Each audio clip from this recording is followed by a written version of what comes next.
A service of KIBMradio.com, the Internet's home for an all old-time radio.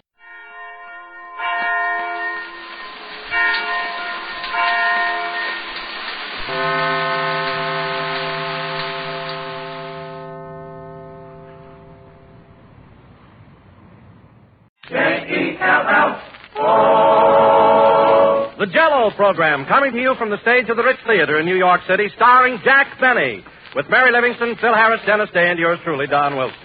The orchestra opens the program with I Hear Bluebirds.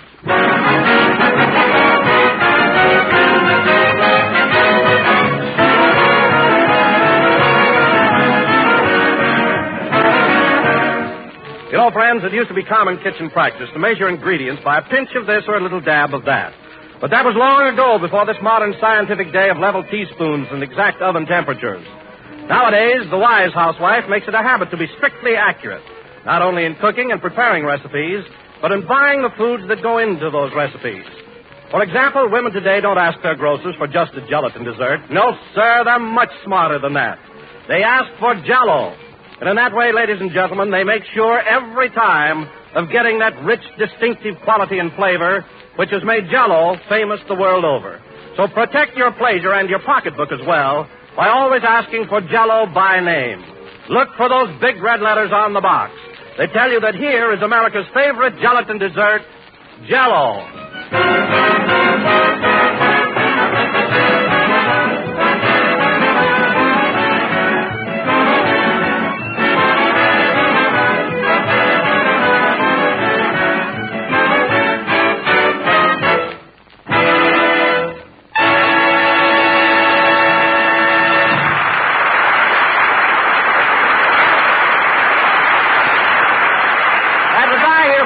Played by the orchestra. And now, ladies and gentlemen, I bring you the latest and greatest of Western heroes. A rugged, two-fisted cowboy who rides like Roy Rogers, hoots like Hoot Gibson, hops like Hopalong Cassidy, and skips like Allison Skipworth, Jack Benny.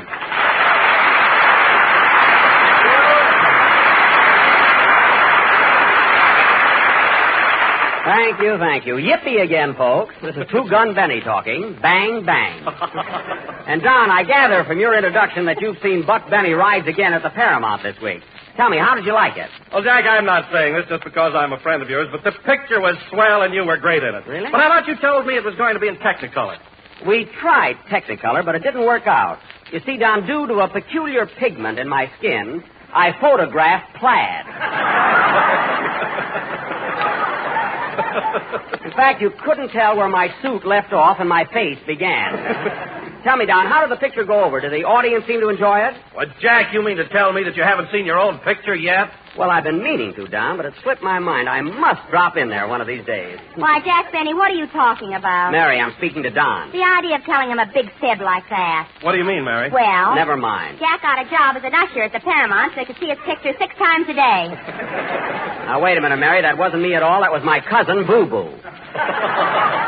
We look exactly alike in a uniform. Well, all I know is I said hello, Jack, to Cousin Boo Boo, and you turned plaid. Mary, that wasn't me ushering. How many times do I have to tell you that it wasn't me? Oh, Jack. Stubbs, please. I mean, what is it, Don?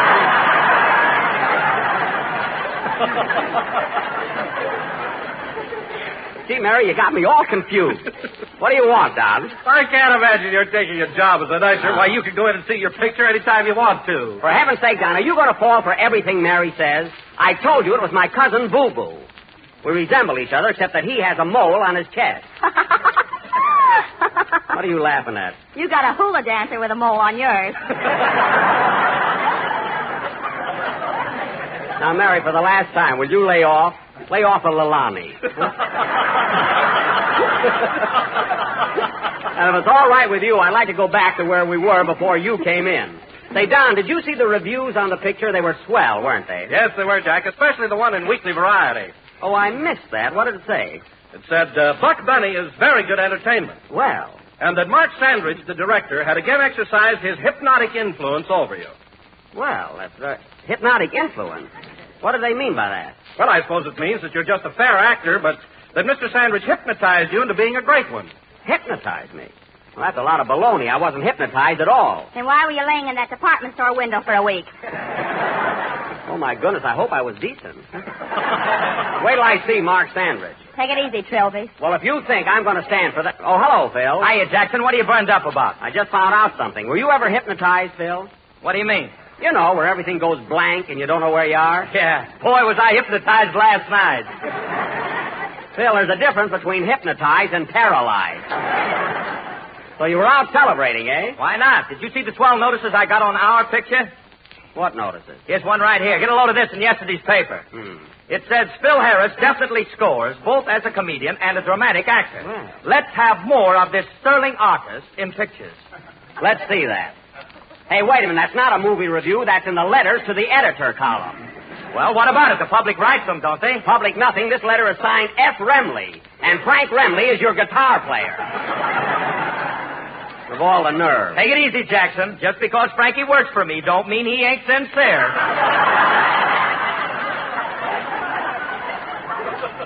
Look, Phil, that's silly. All your friends know that you two are always together. Why didn't he sign the letter anonymous? That's it, Frankie. That's the word we were trying to think of.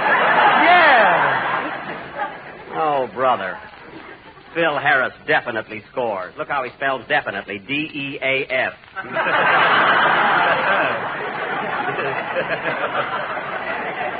You know, Phil, I hate to ask a sterling artist like you to play a band number right now, but we're about due for one, so get going. Say, Mr. Benny. Oh, hello, Dennis. I didn't see you. What do you want? I just want to tell you how much I enjoyed your picture the other night. Well, that's very nice of you, Dennis. And I want to thank you for showing me to that swell seat down in front. Dennis! Now, forget it. Go ahead, Phil. Showing him to a seat. Hey, what is this? Jack's working his way through the Paramount this week. All right, now, fellas, I've had just about enough of this. I haven't been working at the Paramount. I'm not an usher there, and I'm still running this program. Now, go ahead, Phil. Play something. Okay. You want a hot tune like Benny Goodman or a sweet tune like Guy Lombardo? Just play a blow-the-roof-off tune, and only you can do it.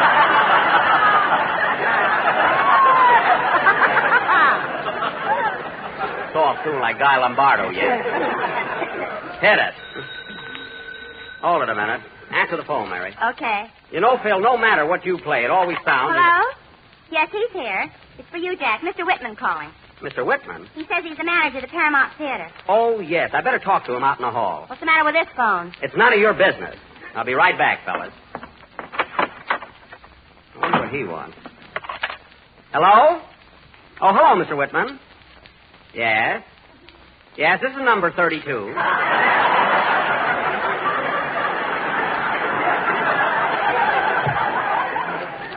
What's that? Aisle 4 is in an uproar? Well, I can't help that. I'm a balcony man myself.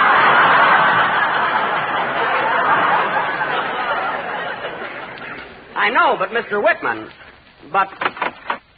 Hurry up, Jack. I'll be there in a minute, Mary. But, now, wait a minute, Mr. Whitman. I don't care if I did make a mistake. You're not going to transfer me to Flatbush.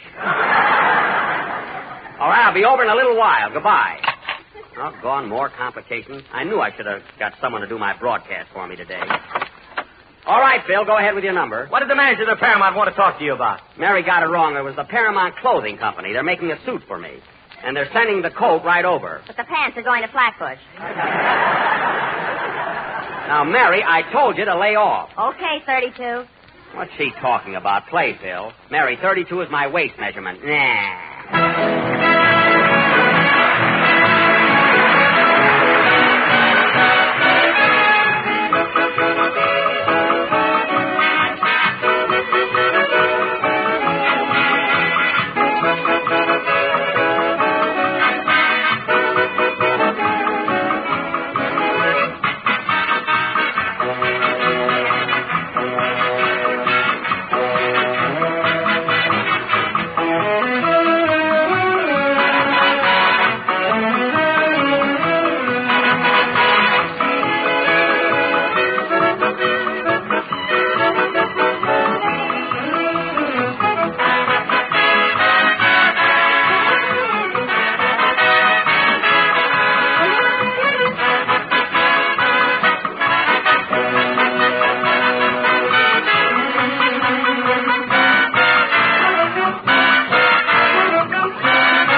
that was Woodpecker Song, played by Phil Harris and his Peter Van Steeden Stooges.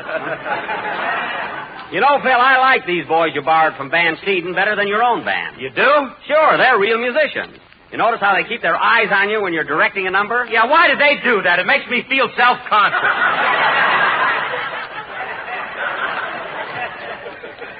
Well, it is a new experience for you. But, Phil, I noticed when the boys played just now, the fellow with the flute seemed to be way off. He sounded pretty bad. Mitch Jackson, that's Van Steeden himself. Van Steeden? Sure. Come on over here, Pete. I want you to meet Jack Benny. Nuts to him! Nuts to you, too. Come on over here.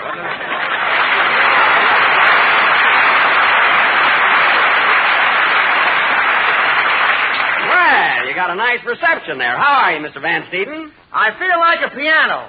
Grand. Not bad for a starter, eh, Phil?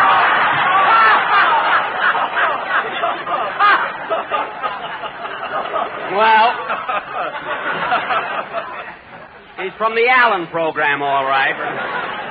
Hey, lay off of him, Jackson. Van Steeden's got a terrific sense of humor. Thanks, Zeb. Okay, Zeke. What a team. Zeb and Zeke, they make me seek. You said it. Hey, Van Steeden, this is Mary Livingston. Well, glad to meet you.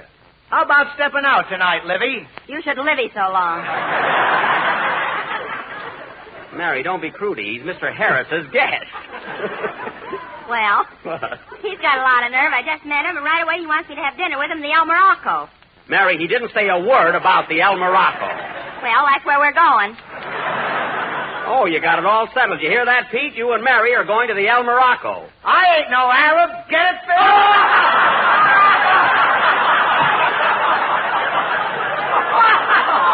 Man, that's a Lulu. Lulu yet. Huh? Say, Jackson. What? Did you hear him and I on Us the People the other night? What? What was that, Phil? I said, did you hear him and I on Us the People? That's We the People. I don't know how a pair like you could ever do a guest shot on an intelligent program. Oh, you don't, huh? Well, No. get a load of this. Yeah. They've even asked us to go on another big program Tuesday night. Imitation, please. Imitation, please. He means inflation, please. That's information, please. You two guys couldn't get on that program if Max D. Rosenblum asked the question. And that went better even than Abe Lyman.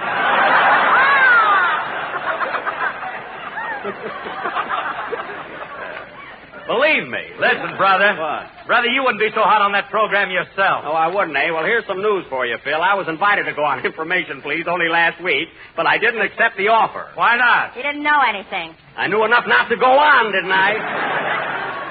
Say, Pete, let me ask you something. How long have you been band leader on the Fred Allen program? Oh, about 5 years. 5 years with Allen. Oh, my goodness. How can you stand it? It doesn't bother me at all. I understand. Huh? I get it, kid. Well, Peter, you can go back to your band and sit down now. We've got to continue with our program. Okay, Jackson.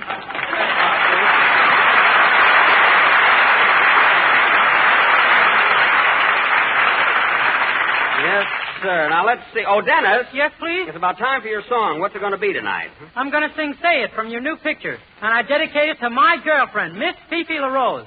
Dennis, we had that all thrashed out. I told you Fifi's my girl, so forget about her. Oh, Jack, I think it's a crime. Dennis gets a girl and you take her away from him. Well, she's a gold digger, and I don't want Dennis going out with her. But, Jack, you're hardly the type of fellow that would go out with a gold digger. Don't worry about me, Don. I can handle him. I'll say you can. Tell Don what you pulled last night. Never mind. What was it, Mary? Fifi wanted to go to the Stork Club, and Jack told her it was a maternity hospital.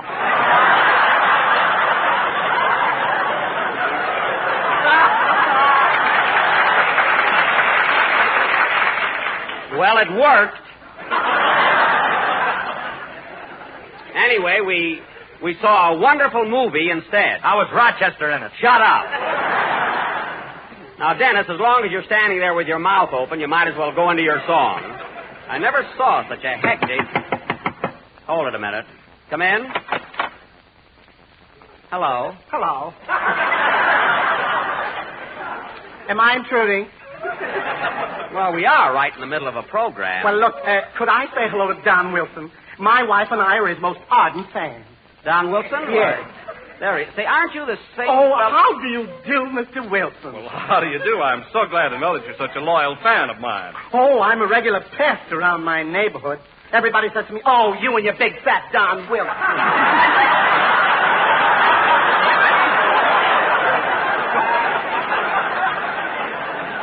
I know I've seen that fella before. I know it. Thank you. Thank you very much, Mr. Jerkfinkel. I knew it. The name is Logan Jerkfinkel. I knew it. Now, look here, Logan. What's the big idea? Last week you came up here and said that I was your favorite. I switched.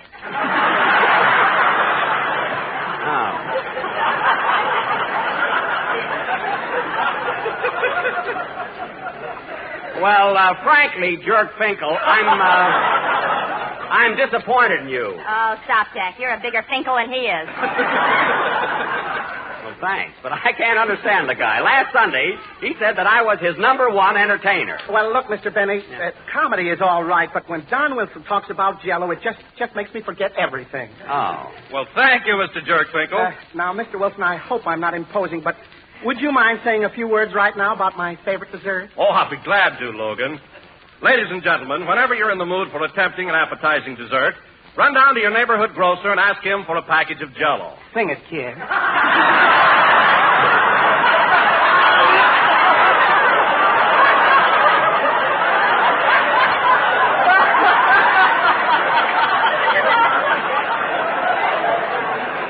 Logan! You will find that Jell-O is not only economical and easy to make, but that it comes in 6 delicious flavors. You tell him, Tubby.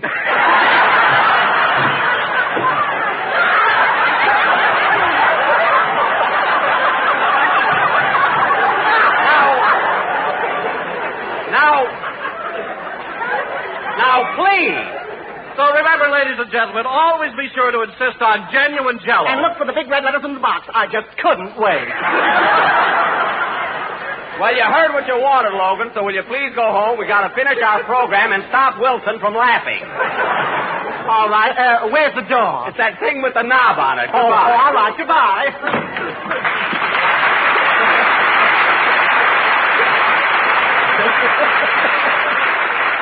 I hope he doesn't follow us to Hollywood. Sing, Logan, or Dennis.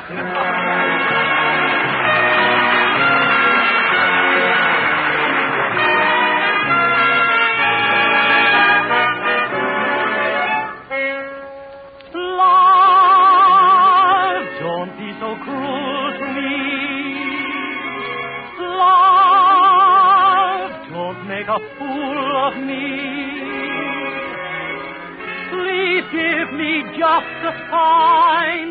Please say that you'll be mine. Say it, say it, say it over and over again. Over and over again. Never stop saying you're mine. Say it ever and ever so sweet. Ever and ever so sweet. Just like an old Valentine. When you say I love you, the same old I love you, they whisper in stories and plays. You can change I love you, the same old I love you, oh, such a heavenly phrase. So say softly and gently and then over and over again. Never stop saying you're mine. When you say I love you, the same old I love you, they whisper in stories and plays. You can change I love you, the same old I love you, so such a heavenly phrase. Oh, say and gently, and then over and over again. Never stop saying, you're mine.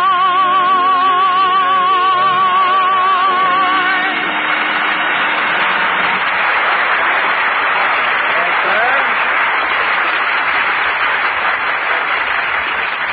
That was Say It by Frank Lesser and Jimmy McHugh, sung by Dennis Day and accompanied by Phil Harris's orchestra, which is really Peter Van Steeden's, except Frank Remley, the guitar player, who still thinks he's in Hollywood. And now, ladies and gentlemen, I would like to announce that we are going to do an additional broadcast from New York City. Next Sunday, for our feature attraction, we are going to offer our version of one of radio's outstanding clam bakes. The program we are going to satirize comes to you every Wednesday night and is headed by a guy who eats Cracker Jack all year so he'll have Christmas presents for his friends.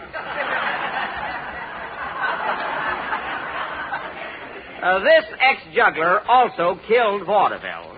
Say, Jack, if you're referring to Fred Allen, you've got a lot of nerve to say that he killed vaudeville. Well, he did kill vaudeville. He sent Power's elephants back to India. And you back to ushering. Now, cut that out, Mary. Cut that out, unless you do a guest appearance in Gimbel's basement.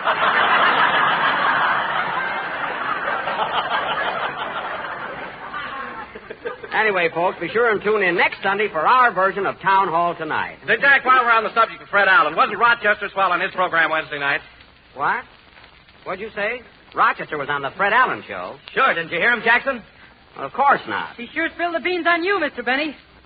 You mean he had the nerve to go on Allen's program and discuss my private life? Yeah. Rochester said he had to strap water wings on you before you got in the bathtub. That's a lie. I don't even wear them in my swimming pool anymore. I got it right this time. I think that my valet would be so disloyal. It ain't his fault. Allen asked him questions, and Rochester just answered them. Well, that's the most embarrassing thing I ever heard of. The idea of telling Allen I hide money in my mattress. He never mentioned that. Oh. Why don't I keep my mouth shut? Mary, get me Rochester on the phone. What's his number? It's the Teresa Hotel up in Harlem. I've got the number right here. It's Lennox 888-COME-7. And hurry. Okay. I'll fix him. Now, Jack, don't be too harsh. Remember, they're putting on a tremendous celebration for him up there. I'll say they are. Why, do you know, I passed the Teresa Hotel the other day, and there was a big banner clear across the front of it saying Rochester's headquarters. That burns me up. Burns you up? Why? Why? Because at my hotel, the Sherry Netherlands, all I did was hang a little handkerchief out of the window to dry, and they made me take it in. That's why. Hello, Teresa Hotel. I'd like to speak to Rochester Van Jones, please. Give me that phone. Hello? Hello. Hello, Rochester? Yeah, just a minute. I'll see if it's unpreoccupied. Unpreoccupied or not, I want to talk to him. Who shall I say is calling, please? In other words, who is you? Who is I? Who is you? I'm Mr. Van Jones' secretary, Mr. DeWitt. Well, I'm Mr. Benny, Rochester's boss. So put him on. Yeah, okay, Mr. Benny, okay. Get off his lap. Still he's wanted on the phone. I'll find out what's going on. Oh, is this who I think it is? Bingo! Yes, Rochester, this is Mr. Benny. And I'm awfully sorry to disturb you, but there are a few questions I'd like to ask. In the first place, how can you afford to have a secretary? That makes three of us worried about the same thing. Well, you should worry. Now, Rochester, getting down to business, and I want the truth. Were you on Mr. Allen's program last Wednesday? Which Mr. Allen? Mr. Fred Allen. Were you on his program? Let me check on that. Hold it with. Never mind that.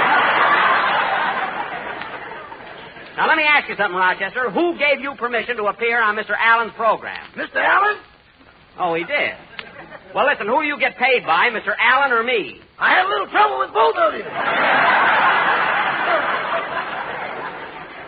Well, I could have told you you'd have had trouble with him. What did he give you for appearing there? Toothpaste, Salpatica, a smile of beauty, and a very little cash. I I thought so. Say, boss, I don't know whether I ought to tell you this, but Mr. Allen made me an offer. He wants me to be his valet. I don't know what he wants with a valet. He's only got one suit. Well, it needs pressing. You said it. Now, Rochester, what did you do about this offer? I turned him down, boss. Well, thanks, Rochester. I couldn't leave you. Well, thanks. I'm in too deep.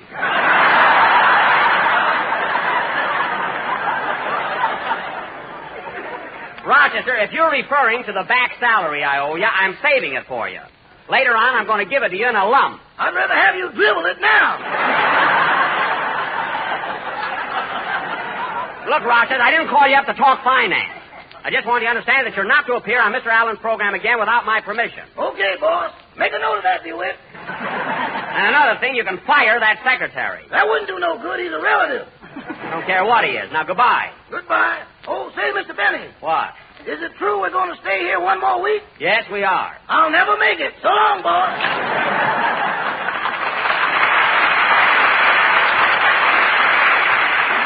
What a guy. I call up to ball him out and nothing happened. Say, Jack, are you really saving Rochester's money for him? I certainly am, Don. Someday he'll thank me for it. Hey, Mary?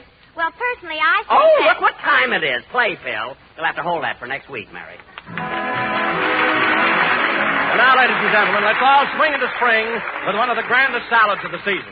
Yes, I'm talking about Jello Pimento salad, a gay, brilliant combination of bright red pimento, juicy sweet pickles, and the tart, refreshing flavor of rich lemon Jello. Now, here's a wonderful treat, and there's no trick at all to making it. All you have to do is first make up a package of lemon Jello. Next, take 4 individual molds, and to each one, put 1 teaspoon of chopped pimento and 2 teaspoons of chopped sweet pickle. Then pour in the Jello and chill until firm. When it's all ready, serve it on crisp lettuce with mayonnaise, and watch the family take up where you left off.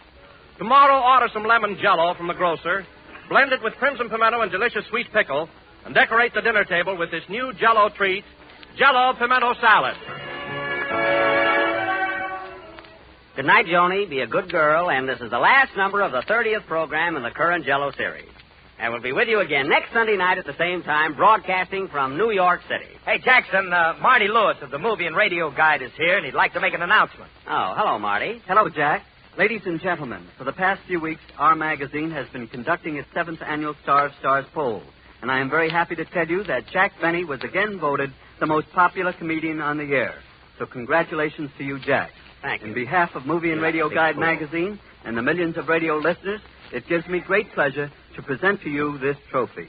Well, thank you, Marty. Thanks very much. You're welcome, Jack, and I also want to announce that Don Wilson has again been selected as radio's outstanding announcer. Thank you, Marty. Thanks a lot. Well,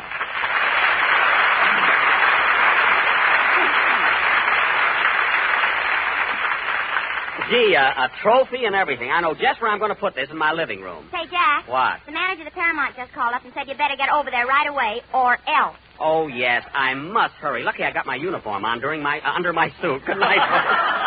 This is the National Broadcasting.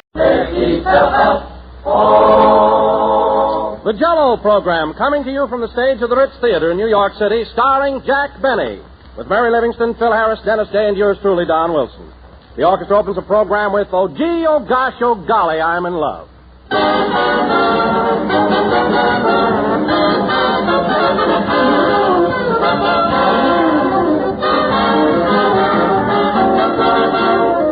When you come to the end of a perfect day, there's certainly a grand feeling of peace and contentment about it. And that same feeling of contentment applies to the end of a perfect meal. That is, if you find a bright dish of shimmering Jello there to greet you. Jello, ladies and gentlemen, is really the ideal way to end the meal. It serves as a fitting climax to everything that has gone before, and it leaves you with a mellow mood of true satisfaction. Because Jello is a swell-looking, swell-tasting dessert, gay with glorious colors and rich with a tangy goodness as refreshing as the ripe fruit itself. So make your next meal a bang-up success by serving Jello in any one of its 6 delicious flavors.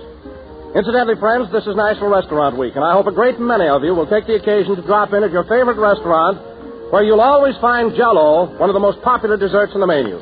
Be sure to ask for the Jello flavor you like best.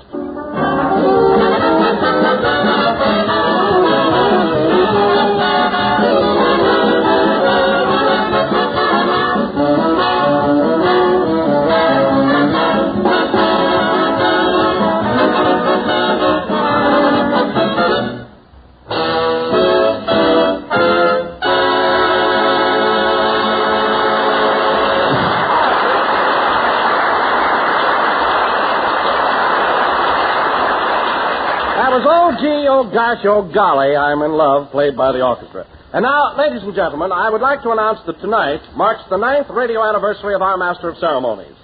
So without further ado, we bring you a man who for 9 long years in the field of radio has worked, slaved, worried, and looks it, Jack Benny.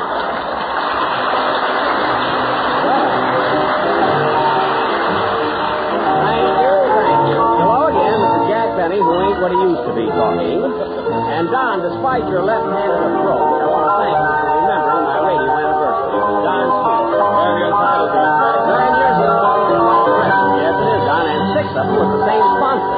It's fun looking back, though. Well, tell me, Jack, when you made your radio debut, your first sponsor was Canada Dry Ginger Ale, wasn't it? Well, that was my first big program, Don.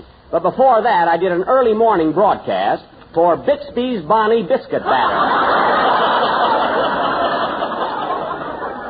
For the lazy housewife. Our slogan was Bixby's Batter, as light as a feather. Oh, it was very popular. Bixby's Biscuit Batter. I don't remember that program, Jackson. Well, Phil, as I was telling Don, we went on very early in the morning, from 7 to 7:05. It's just a short broadcast. Oh, well, that explains it. I seldom get up at 7 a.m. Phil, you seldom get in at 7 a.m. We've been in New York now almost 3 weeks, and I'll bet you haven't been to bed once. Well, it ain't my fault. I can't find my hotel. Can't find your hotel? Phil, for your information, you checked in at the St. Moritz the first day we got in town. The St. Moritz? Yes. I better write that down. I got to get some sleep tonight.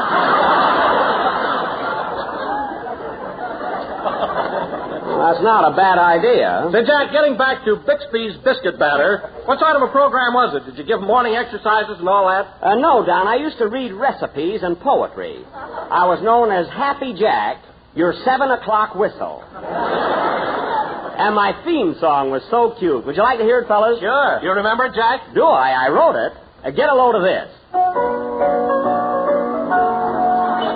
Wake up, wake up. Wake up, you little sleepyhead. Get your body out of bed. It's Bixby Batter time. Wake up, wake up. Oh, Mr. Smith and Mrs. Jones, do not be a lazy bones. It's Bixby Batter time. Whether you sleep on your tummy or on your back, wake up with Happy Jack. It's 7-1.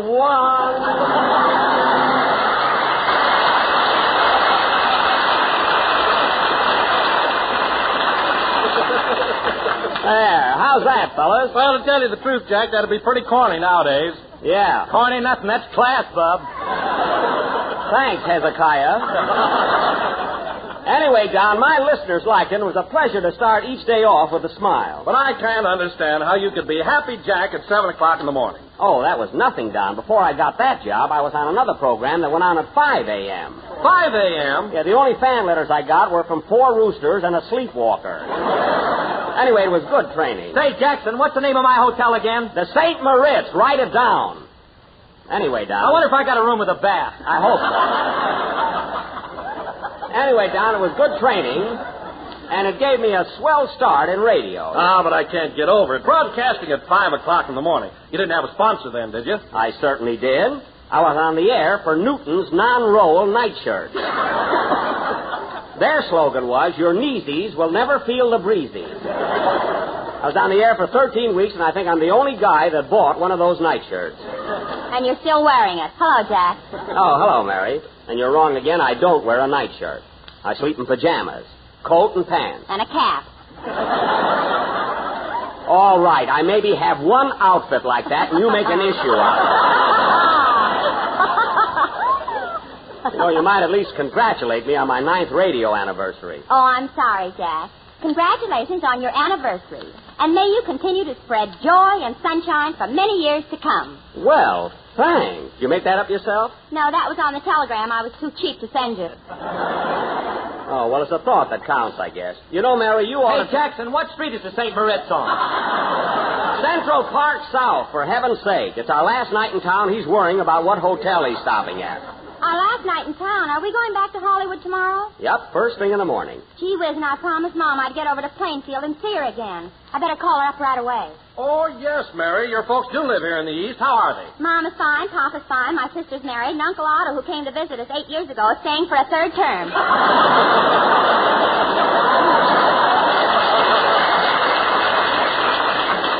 Well, there's all the news in a nutshell. Go ahead and call your mother up, Mary, and make it snappy. Okay. Hello, operator. Give me long distance, please. Hey, Don, have you seen Dennis around anywhere? Well, yes, Jack. He's here someplace. Long distance? I want Plainfield, New Jersey, please. The number is 223J. Hurry it up, Mary. Oh, hello, Dennis. Hello, Mr. Benny. Congratulations on your radio anniversary. Well, thanks, Dennis. Say, what's that you're hiding in back of you? Oh, that's a cake I brought for you. It's got 9 candles on it, one for each year. A cake? Well, that's just... Hello? Hello, Peter's Meat Market?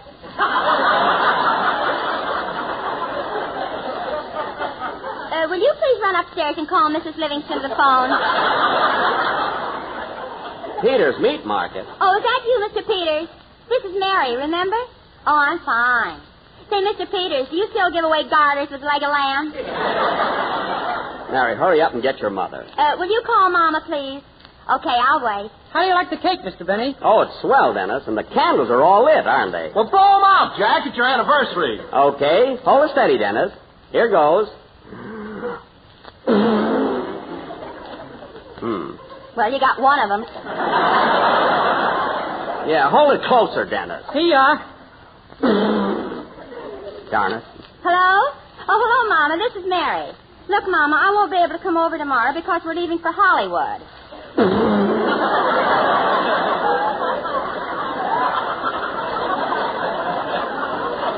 Yes, first thing in the morning. What's the matter with me? What's that, Mama? Oh, that's Jack. He's got asthma. I haven't got asthma. I'm trying to blow out these candles. Well, I'm ashamed to tell her. I'll get them. Don't worry. Listen, Mama, couldn't you come into New York tonight? The only chance I'll get to see you. See him flicker, fellas?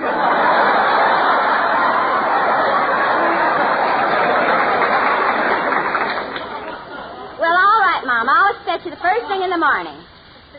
Oh, you saw Buck Benny rise again last night? Well, how do you like Jack as a cowboy? He what? Well, everybody else likes me. Now hang up. All right. Goodbye, Mama. See you tomorrow. We should stop asking your mother what she thinks of me. She's always got those same 2 words. And what a delivery. Well, I don't like it. Now, Dennis, it's about time for a song, so go ahead. Okay, Mr. Benny. Aren't you going to blow out the rest of the candles? Never mind. Just sing your song. Everybody's so worried about me. There. That's got him. Doggone it. Here's the chair, Jack. You better rest for a while. Thanks, Mary. Thanks.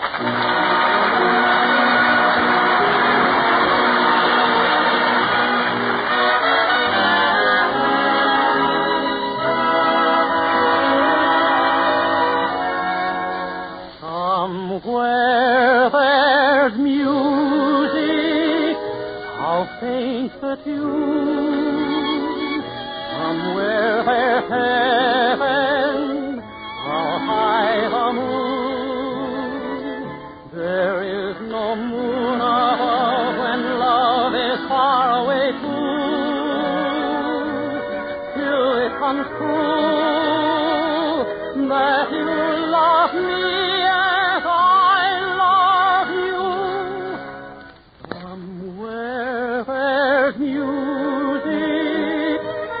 Where you are, somewhere there's heaven, how near, how far.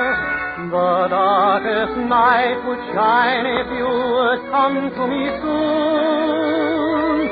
Until you will, how still my heart, how high the moon.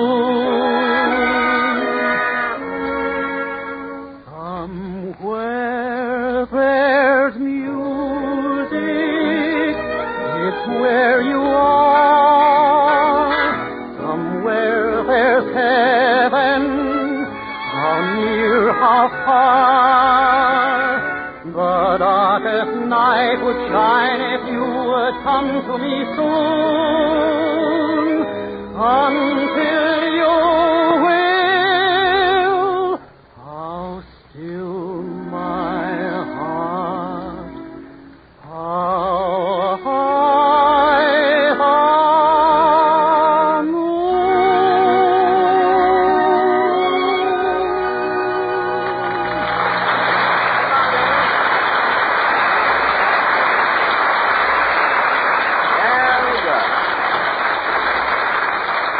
was How High the Moon from Two for the Show, sung by Dennis Day. And, Dennis, this is the last number you're going to do from New York. Next week, we'll be back home in California. Gee, it'll be good to see the sun again, won't it? Now, wait a minute, Dennis. It might have been raining and cloudy most of the time, but the sun was out all day today. I think that was just a publicity stunt for the opening of the fair. That's possible. And now, ladies and gentlemen, as we announced last week... Hey, Jackson, how do you spell St. Moritz? Never mind, I'll take you there. Heavens. And now, ladies and gentlemen, Phil, next time, stay at the YMCA. It's already spelled out for you.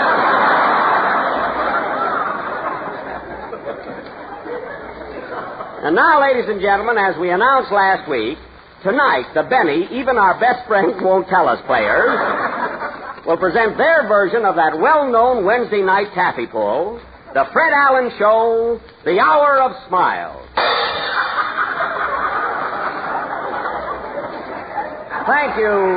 Thank you, Bean Blossom. Now, being a martyr, I will play the most unattractive part, that of Mr. Allen. Don Wilson will be Harry Von Zell, and Phil Harris will be Peter Van Steeden. You think you can handle the part, Phil? I don't know. I'm a little more blasé than he is. Well, at rehearsal, folks, he said blazy. You'll handle it all right, Phil. Now, let's see. Who else do we need? Am I going to be in it, Jack? Yes, Mary. You're going to play the part of Portland Hoffa. Well, that's the best cough I had today. Mary, let's not get into Allen's type of material too soon. Now, Dennis? Yes, please? In our play tonight, you're going to be a bottle of Salopatica. So go over in the medicine chest and sit down. Okay. Oh, boy, Salopatica. What a kid. Gee, I wish I could be that happy. Why don't you empty your swimming pool and dive in? Thanks.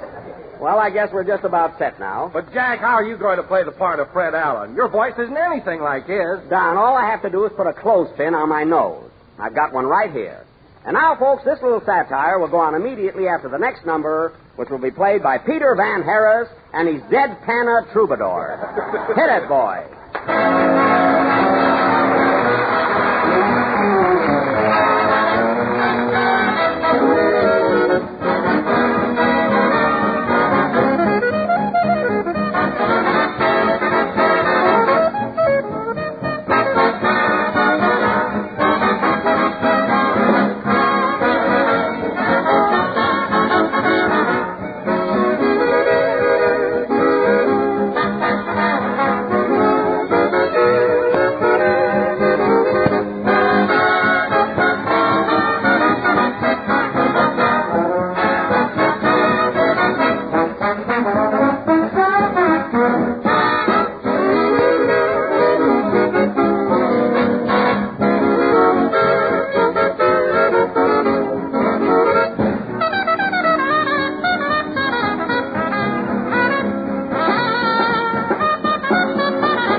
That was Alice Blue Gown from Irene, played by Peter Van Harris and his orchestra. And now, ladies and gentlemen, for our tabloid version of that Wednesday night weenie bait, that sand in the spinach of life, the Fred Allen Show.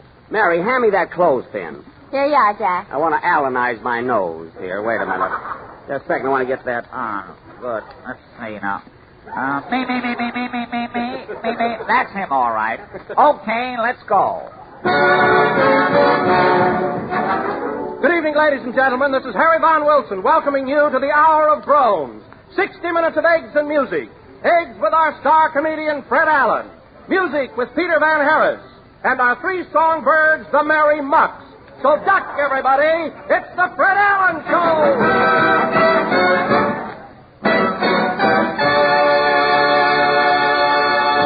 And now, ladies and gentlemen, here's the man you've all been waiting for. The pride of Boston. That New England boiled comedian, Fred Allen, in person.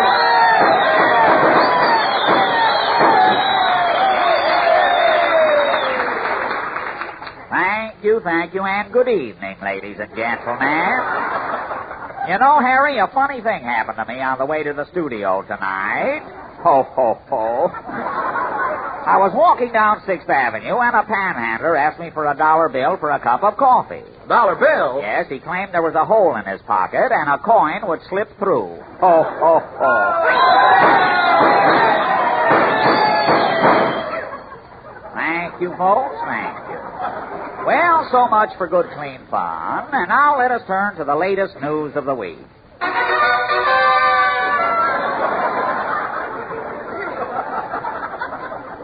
Harlem, New York. This dusky community is still carrying on a celebration for Rochester Van Jones, butler to Jack Benny, the radio comedian. Ho, ho, ho, ho. News of the week interviews Mr. Van Jones. Pardon me, Mr. Van Jones. I'm a reporter, and I'd like to ask you a few questions.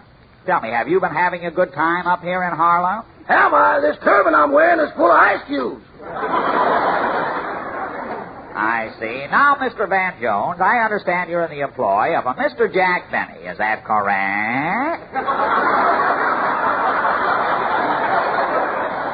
I work for him, all right.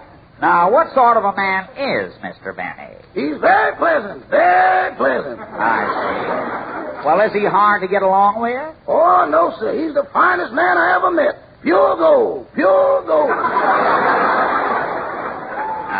Now, there are rumors, Rochester, that Mr. Benny is rather tight and you have trouble getting your salary from him. Is that true? Oh, no, sir. He not only pays me handsomely, but frequently.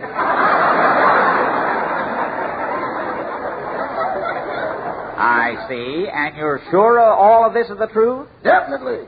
Well. That clothespin don't fool me none.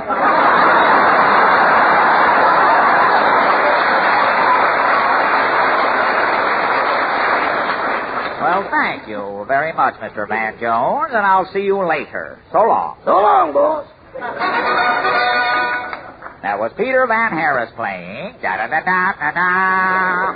And now, ladies and gentlemen, if I may be so bold. Oh, Mr. Allen!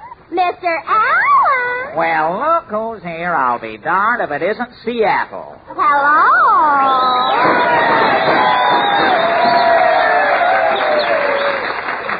Well, that's quite a reception you've got, Tacoma. What's on your mind? Oh, Mr. Allen, the funniest thing happened to me on the way to the studio tonight. I was walking down 6th Avenue, and a panhandler asked me for a nickel. Only a nickel? Yes, he said he had his pants fixed with that $1 you gave him. Well, that's very funny, Spokane, and I wish this eagle would get off my hat. Shoo! Now, what about our guest tonight? He's right here, Mr. Allen, and his hobby is a most unusual one. Really?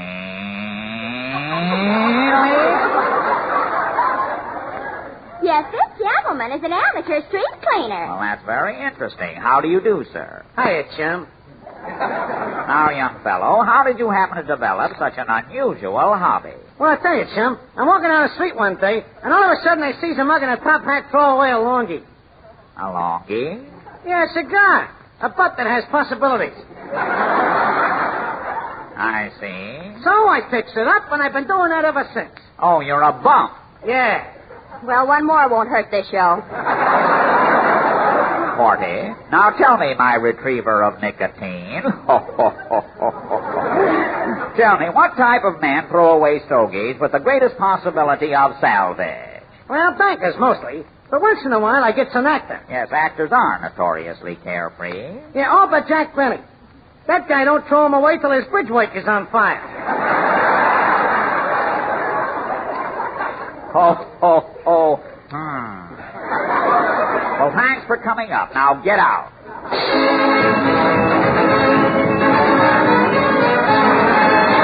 Wait, fellow, wasn't he? Now, Harry. Yes, Fred. As the farmer said to the horse thief, where's my plug? Ladies and gentlemen, we now take you to a typical American home. The husband speaks. Oh, Lulu, where's that tube of Ipana? It's right there, honey, right behind that bottle of Sal Hepatica. There's nothing behind me. Janice, screw your top on. Well, Lulu, I gotta brush my teeth. All right, then run down to the drugstore and get some Ipana. Young man, as long as you're on your way to the drugstore, don't forget to stop at your neighborhood grocer and buy a package of Jell-O. It is economical, easy to make, and comes in 6 delicious flavors. You tell him, Harry. And remember, young man, insist on genuine Jell-O and look for the big red letters on the box. Well, so much for sponsorial spouting.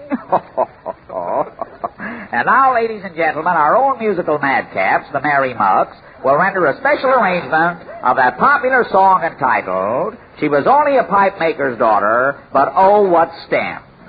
Swing it, Mucks. Ma, he's making eyes at me. Ma, he's awful nice to me. Ma, he's almost breaking my heart. I'm beside him. He must marry me. Be my honey. Buck around. He's leaning on my shoulder, Ma. He's just a Ma. He's just a Ma. He's just a Ma. He's just a Ma. He's just a Ma. He's just all right, for heaven's sake. My goodness. Well, we gotta bring it up tonight.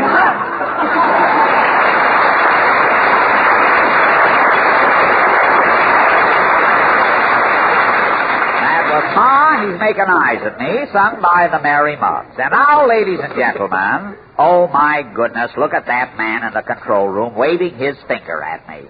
Our program is running overtime, folks, but that always happens. I ad-lib like mad. But we still have a few minutes left for the question of the week. This is Mr. and Mrs. Average Man's Roundtable, where 3 persons selected from our studio audience are invited to give their opinions on a question that concerns some prominent issue of the day. These little sessions are entirely unrehearsed. Oh, yeah? Portland. Continue, Harry. Fred now takes his place at the round table where he meets his fellow debaters for the first time. Ready, Fred? I'm all set, Harry. Where are the 3 participants tonight, Portland? Right there, Mr. Allen. The first one is Mr. Abner J. Lum of Inner Zipper, Alabama. Good evening, Mr. Lum. Hello, Ma.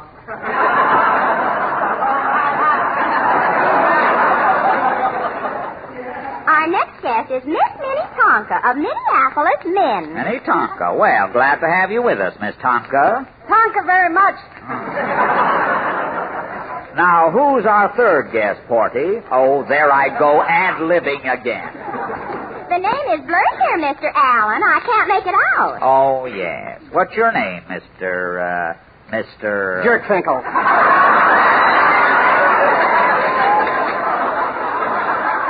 Oh, fine. Yes, the name is Logan Jerkfinkel.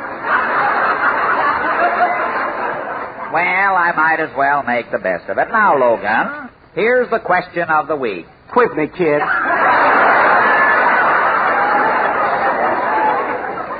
All right, here it is. Do you think the National Labor Relations Board presents the optimum hope for the... Oh, my goodness, there's that man in the control room again, with all my ad-libbing and everything. I suppose we won't have time for the question. Wait, I'll find out. Have we got time for the question, Tommy? I don't know. Hey, Eddie, have we got time for the question? I don't know. Hey, Phil, have we got time for the question? I don't know. Hey, let it go! Let it go! I forgot what it was anyway. My goodness, play, Peter. I must stop this ad-libbing.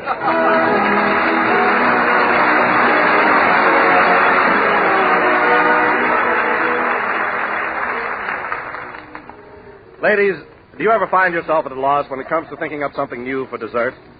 Well, then here's something you'll be mighty glad to know about. A few months ago, we introduced on this program a swell new Jell-O recipe. It's called Jell-O Pudding Whip. Perhaps you've already tried it. Judging from the letters that we've been getting, practically everybody has. But just in case you haven't heard about it, let me recommend Jell-O Pudding Whip as a mighty special treat, and one that's downright easy to prepare. And here's how it goes.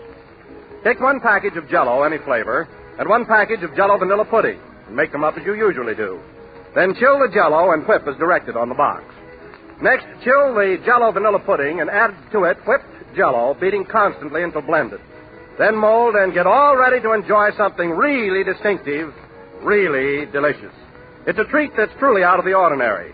So the next time some special occasion calls for a special dessert, remember Jell-O Pudding Whip, a unique combination of creamy Jell-O vanilla pudding and Jell-O.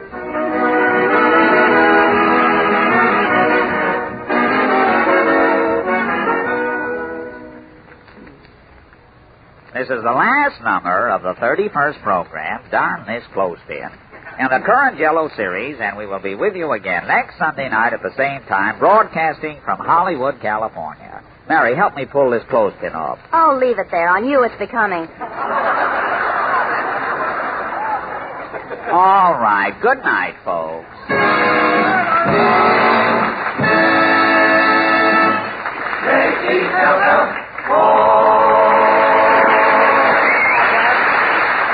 This is the National Broadcasting Company. J-E-L-L-O.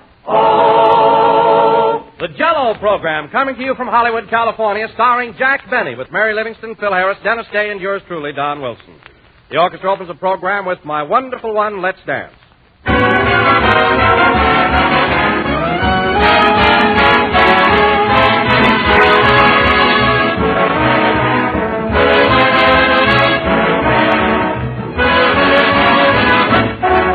Here's a dessert, ladies and gentlemen, that's just as gay as a morning in May. Yes, you're right. It's Jell-O. Rich, radiant Jell-O, a brilliant dessert that brightens up the table like a bowl of gay spring flowers. Jell-O is truly a delight to the eye and an inspiration to every appetite. Even the simplest meals take on a special attraction, become a real feast of flavor when there's a big dish of shimmering Jell-O for dessert.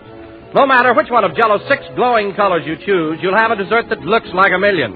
And no matter which one of Jell-O's 6 delicious flavors you select, you're in for a lot of swell, satisfying refreshment. Jell-O is simply full of extra rich flavor, as tempting as the juicy, ripe fruit itself. So enjoy some real soon. Ask your grocer tomorrow for Jell-O, and be sure to look for the big red letters on the box. They spell Jell-O, and Jell-O spells a treat.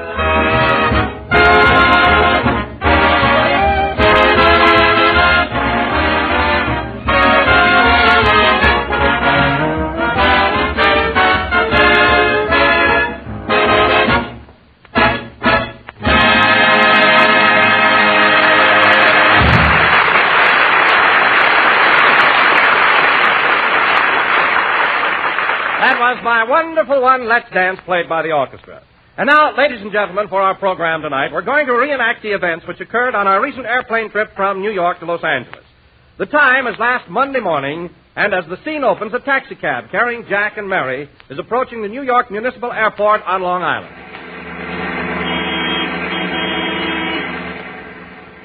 Well, Mary, we sure had a lot of fun in New York, didn't we? Shows, nightclubs, and everything. I'll bet it was pretty expensive, eh, Jack? All right, so it ran into money. But who cares? And how often do I go to New York? How often do I get on a spree? How often does Paramount pay your expenses? I don't care. I still feel like a playboy. That's you, a nice, on-the-cuff playboy. Anyway, I had fun. Hey, driver, step on it, will you? I don't want to miss the plane. Your wish is my command. Well, polite fellow, isn't he? Oh, boy, wait till Paramount sees your expense account. Mary, there's nothing wrong with it. Here it is right here, itemized and everything. Look, meals, room, tips, taxicabs, it's all legitimate. How you going to explain this item? Blue suit, $85. I bought that suit to make a personal appearance at the Paramount Theater. I wore it on the stage, and everybody saw it. Underwear, $4.50. What did you do, a striptease? Mary, let Paramount worry about my underwear, will you? And driver, a little faster, please. We want to get there. It is yours to request, mine to obey. Well, thanks. My, isn't he formal? Say, Jack, what's this on your list? Tips, $18. Gratuities, $37. Well, what's wrong with that? They mean the same thing. They do not. Tips is dimes, and gratuities is from a quarter up. So mind your own business. Gee, look what time it is. Well, jeepers creepers, this tops everything. Now what? Shoelaces, 5 cents. Give me that list. You're not supposed to see it anyway. Hey, driver, that's the airport right ahead, isn't it? It's mine to drive, yours to point out. Oh, stop!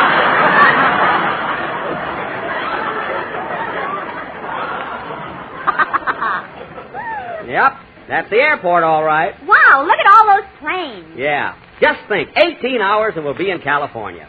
You know, Mary, the modern airplane winging its way through the clouds is a veritable eighth wonder of the world. Unquote. I read the folder, too. Well, it's very impressive. Well, here we are. I hope the rest of the gang are here. How much do I owe you, driver? That'll be $2. $2. Here you are. And, oh, yes, here's a tip for you. Couldn't you make that a gratuity?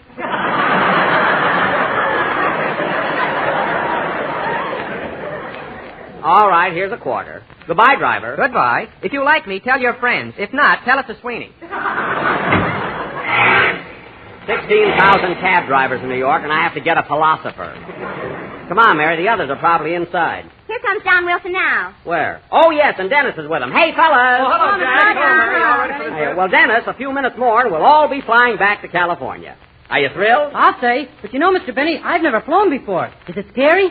No, there's nothing to it. I love it. What are you talking about? You've never been up in a plane before in your life. I've never been up in a plane. No. Then how come in Waukegan they used to call me Wings Benny? That's because your shoulder blade stuck out. Oh, sister, are you pressing? Now, where's Rochester with the luggage? Maybe he's in the waiting room. Yeah, let's go in. Come along, Dennis. Say, Jack, did you have any trouble persuading Rochester to fly? Well, he was pretty scared, Don, but I finally convinced him that the modern airplane winging its way through the clouds is a veritable eighth wonder of the world.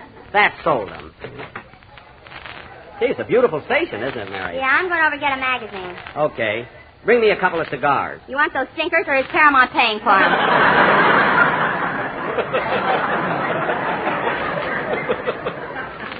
Never mind. Get good ones. Attention, please.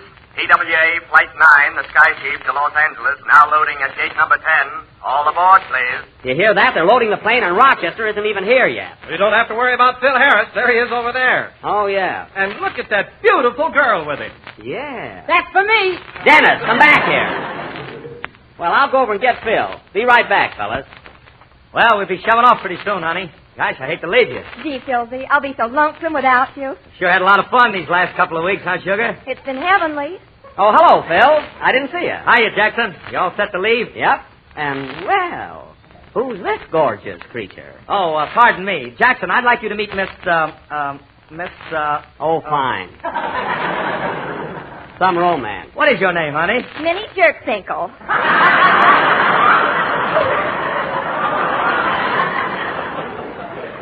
Jerkfinkle? Yes, my brother Logan is one of your Most ardent fans, I know. I met him. Well, it's a pleasure, Miss Jerkfinkle. Give my regards to your brother. Come on, Phil. We got to get going. Goodbye, Philsy. So long. See you next year, Minnie. Hey, that's a good-looking girl, Phil. Where'd you meet her? My guitar player introduced her to me. Oh. Well, how did he meet her? I pointed her out to him. Oh, the old one, too, eh? You know, Phil, if you... Well, look who's here. Hello, Mr. Benny. Hello, Rochester. Have you got the luggage weighed and everything? Uh-huh. Well, then come on. Let's get on the plane. You know, boss, I've been pounding on this, and I think I'll go by train. What do you mean? You take the high road, and I'll take the low road. And I'll be in Los Angeles behind you. Now, Rochester, don't be such a coward. Why, flying today is wonderful. It's just as safe as walking down the street. In fact, it's safer. Boss, you're talking to a man that comes from a long line of Pullman porters. I'm not going to argue with you. You want to go back to Hollywood, don't you? Yes, but I don't want to ride on nothing where there's nothing under it. Oh, Rochester, you're silly. Flying is the greatest thing in the world. You ever see a bird that wasn't happy? Well, the day I wake up with feathers on, I'll try it. Listen, Rochester, I've told you 1,000 times that the modern airplane winging its way through the clouds is a veritable... Okay, let's go. More like it. Come on. Here's your cigar, Jack. Thanks. What's that you got there? It's a movie magazine. It's got your picture on the cover. Let's see that. Oh, yeah. In color, too. See, my eyes sure look blue, don't they? Hey, fellas, look at this magazine with my picture on it. Oh, Jack, take it easy. I'm going over to get a few more copies of this. Attention, please. TWA Sky Chief Flight 9 leaving immediately. All aboard. Hurry up, Jack. Never mind the magazine. Yeah, the heck with them. The heck with them nothing. It'll only take a second. Hey, young fella, give me a half a dozen copies of that magazine with my picture on it. Take a dozen. They ain't selling.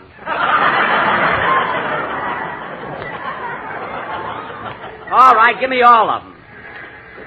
Here's your money. Come on, Jack. The plane's ready to leave. I'm coming. Here, Rochester, take these magazines. Are you sure you want me to go with you, boss? Yes, get going. Okay. Doggone, if this plane is the 8th wonder, I'm the 9th for getting on it.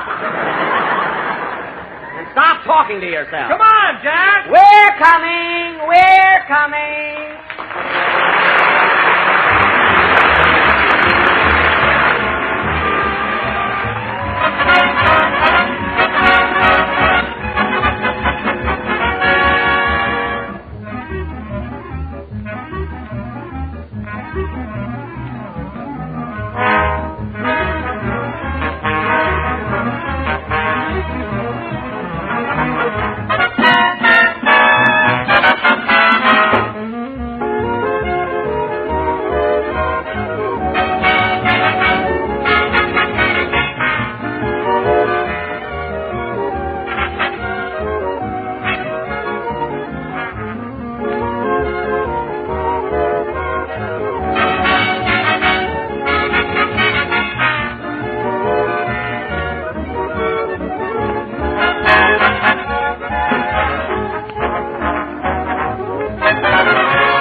Isn't this marvelous up here?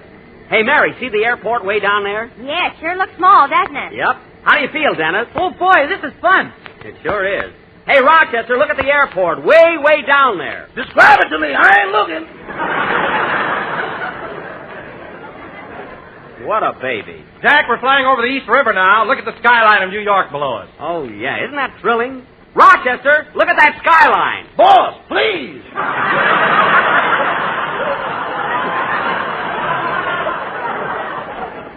Open your eyes.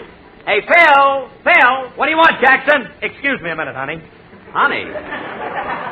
Fine way to talk to the air hostess. You don't even know her. I don't, huh? Her name is Miss Rutherford. She's single, comes from Texas, hasn't got a steady boyfriend, and what am I waiting for? We've only been on this plane 2 minutes. She is pretty, though. That's for me. Oh, you and your that's for me. Say, Jack. What? We're up in the air now. Why don't you unstrap your safety belt? Because you're not supposed to. I'm not taking this belt off until we get to Los Angeles. That's the rule. Why, Jack, you're only supposed to strap yourself when the plane takes off and when it lands. Don, you're not talking to a greenhorn. I've been up before. Go on, you haven't been up in the air since you played Little Eva in Uncle Tom's Cabin. It wasn't me, that was my sister Florence.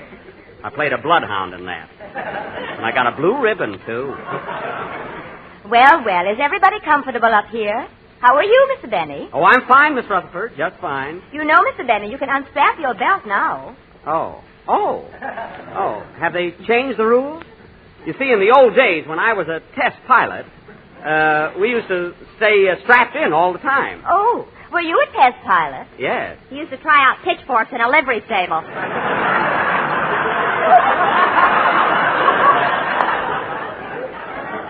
Mary, will you stop dreaming things up?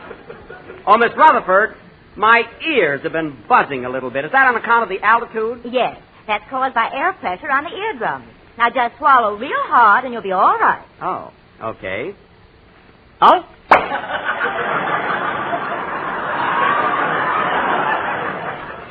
There, that did it. Thanks. Well, Mr. Benny, my ears are buzzing, too. Well, just swallow, Dennis, like I did. Go ahead, real hard. Okay. Oh. Dennis, you ought to have your skull x-rayed sometime. I think there's something wrong there. Oh, miss, when are we going to have lunch? Right after we leave Chicago, Mr. Wilson. Thank you. We just had breakfast. Oh, Miss Rutherford, would you adjust my seat for me, please? I want to sit back and relax. Why, certainly. There you are. Thanks. No, we seem to be climbing higher all the time. Oh.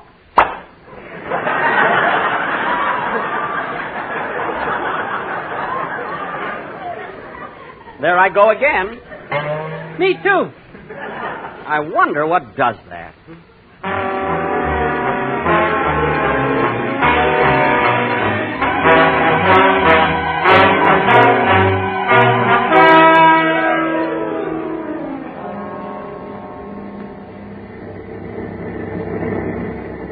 Just think. 5 hours ago we were in New York, and now we're pulling out of Chicago. Say, Jack, look at that little old lady that just got on. Oh, yes. She's reading that movie magazine with your picture on the cover. She is.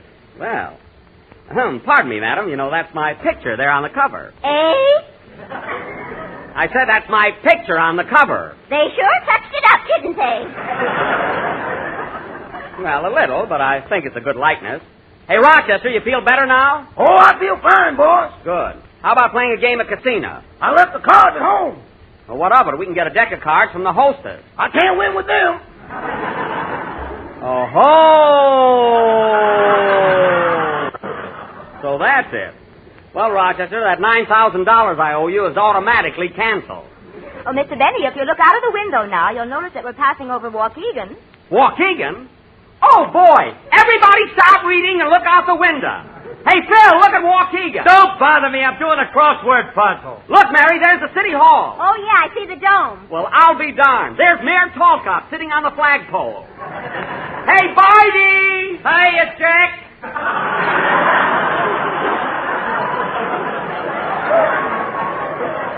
Gee, he must have known I was going to pass through. Do you recognize everything, Mr. Benny? Sure, there's the Waukegan Hotel, there's Genesee Street, and there's my father's clothing store. And there's your father out on the sidewalk wrestling with a customer. He is not. He waits until they get in the store. What's all the rumpus, young man? We just passed over my hometown, Waukegan. I was born there. Eh? I said I was born there. They sure touched it up, didn't they? Oh, forget it. Gee, that was a thrill. Hey, Jackson. What? What's a three-letter word meaning opposite of woman? Man. M-A-N. Oh, yeah.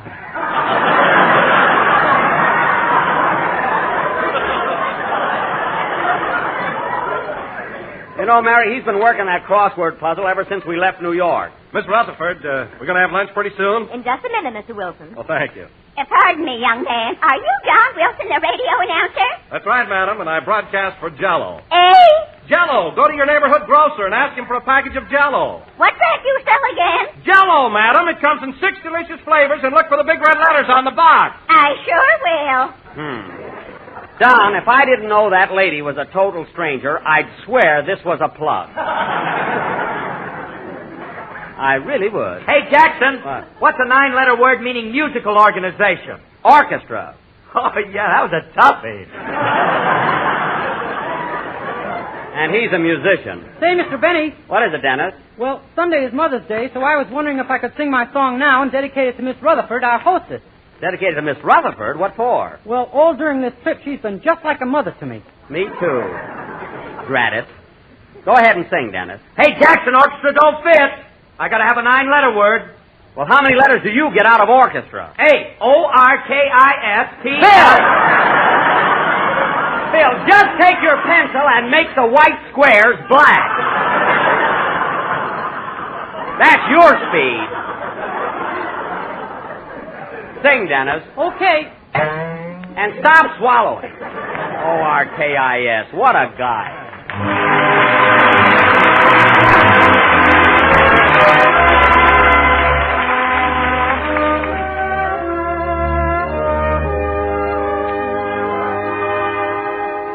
Sometimes in the hush of evening hour, when shadows creep from the west.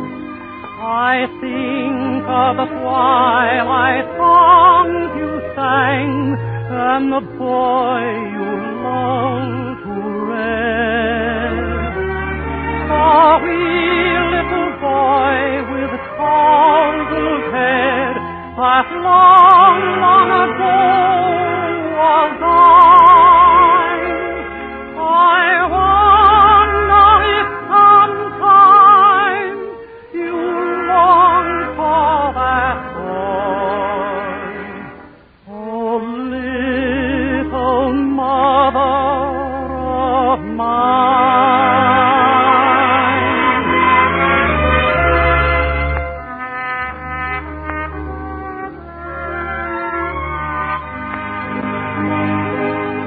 And now he has come to man's estate, grown stalwart in body and strong.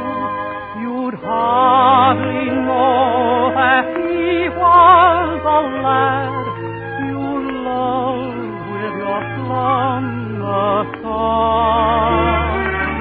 The years have altered the form and the life, but the heart is unchanged by time, and still he is only your boy as of old. Oh, little mother of mine, oh, little mother of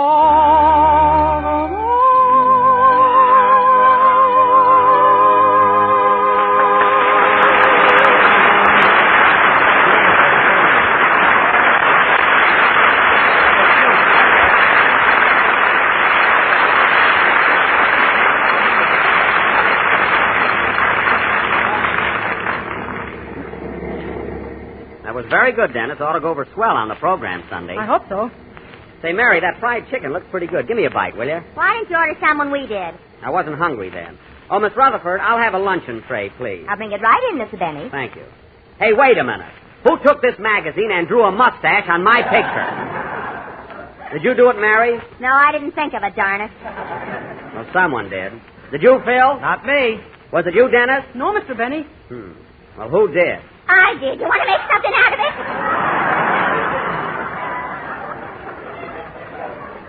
I don't think that's very nice, madam. Hey, Rochester, get an eraser.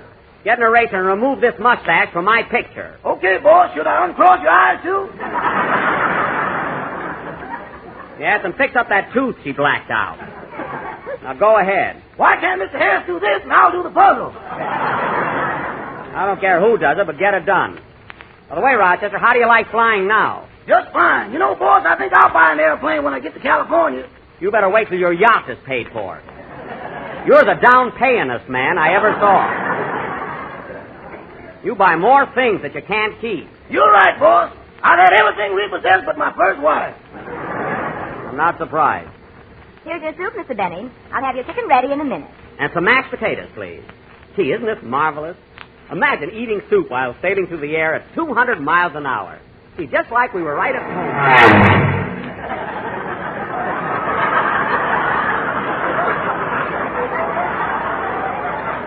Who pushed me?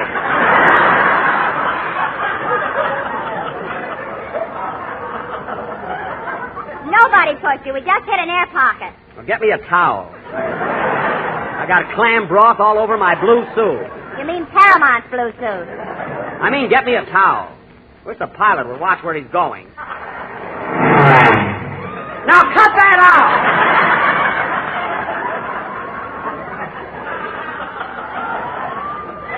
Oh, Miss Rutherford, tell the pilot to watch what he's doing. Now, Mr. Benny, don't be a baby. I'm not a baby.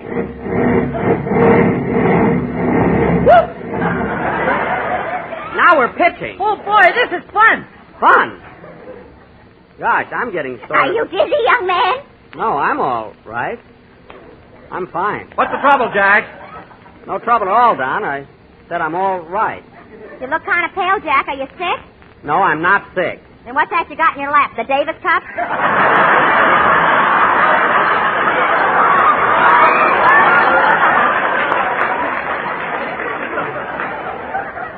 Mary, this is no time to joke.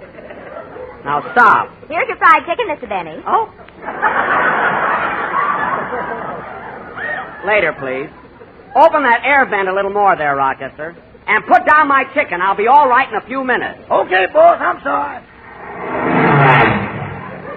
Take the chicken, Rochester.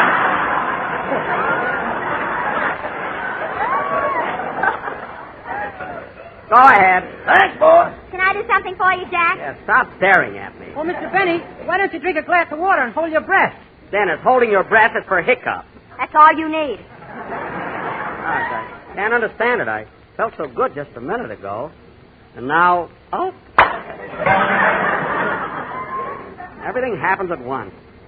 Wish we were in Los Angeles already. Why, Jack, this is a swell trip. You're the only one that's complaining. I can't help it. I don't feel good. But, Jack, an old test pilot once told me that the modern airplane, winging its way through the All clouds, right, is a all right. veritable eighth wonder of the world. That's very interesting. Now, let me alone. Okay, Wings. Mary, please. Hey, Jackson, how do you spell lobster? Lobster? Now, cut that out, Bill!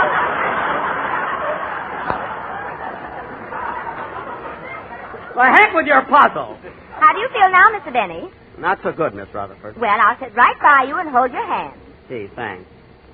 You know, you're awfully sweet to me. Now, just relax, Mr. Benny, and I'll stroke your forehead. Ah. Look at the big movie star.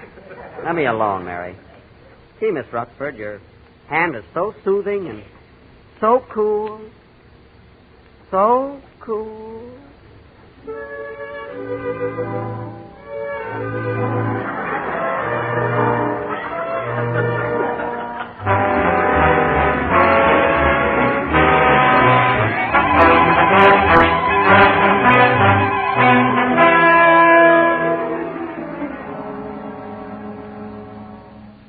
Yeah, your hand is so cool.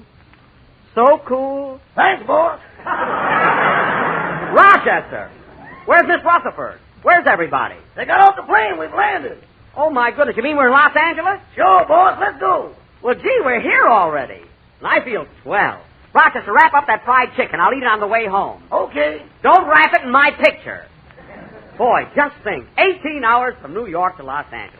You know, Rochester, the modern airplane winging its way through the clouds is a veritable eighth wonder of the world. It sure is, boss. It sure is.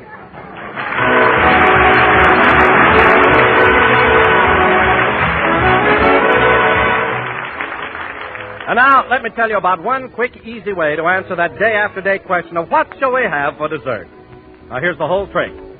Tomorrow, ask your grocer for a box of strawberries and some lemon or orange Jell-O.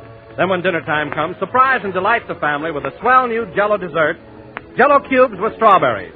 Well, the very name tells you here's something that's going to be mighty easy to eat, and it's just as easy to make.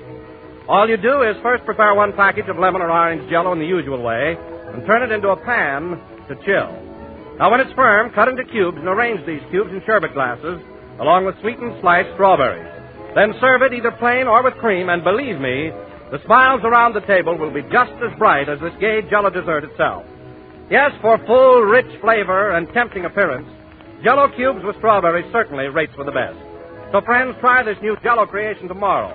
Juicy crimson strawberries, sliced and sweetened, and mingled with tiny glistening cubes of bright lemon or orange Jell-O. It's a grand dessert, quick and easy to make, a joy to look at, and downright delicious. This is the last number of the 32nd program in the current Jell-O series. And we will be with you again next Sunday night at the same time, broadcasting from Hollywood, California. Before saying goodnight, I want to wish a happy Mother's Day to mothers everywhere. Oh, Mary, did you send your mother a wire? Yes, I sent her a wire, some flowers, a box of candy, and a check. How much was the check? You'll find out. Good night, folks. Be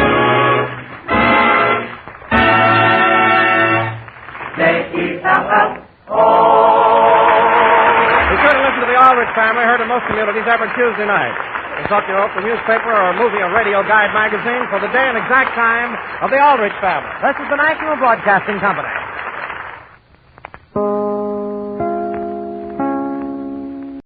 Jell-O. The Jell-O program coming to you from Hollywood, California, starring Jack Benny with Mary Livingston, Phil Harris, Dennis Day, and yours truly, Don Wilson. The orchestra opens the program with Where Do I Go From You?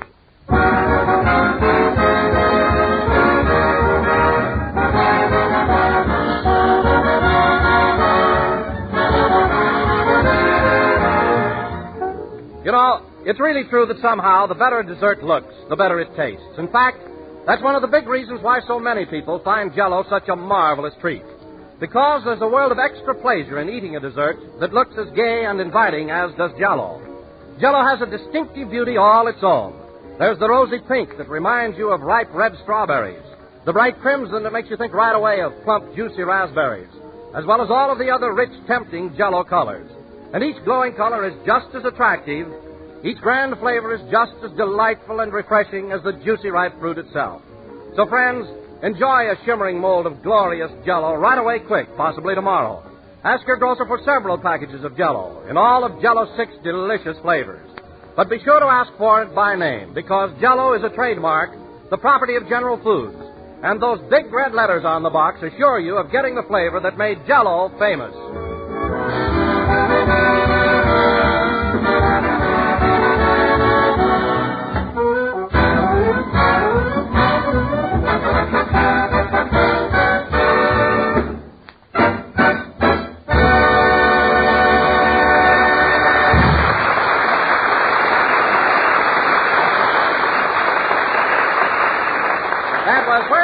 From You, played by the orchestra. And now, ladies and gentlemen, we bring you a man who, after 3 hectic weeks in New York, has returned to the simple life in Southern California and resumed his favorite hobby of raising flowers. I love him. A man who may be seen any day in his Beverly Hills garden, hoeing in his hollyhocks, digging in his dahlias, and puttering in his pansies, Jack Benny.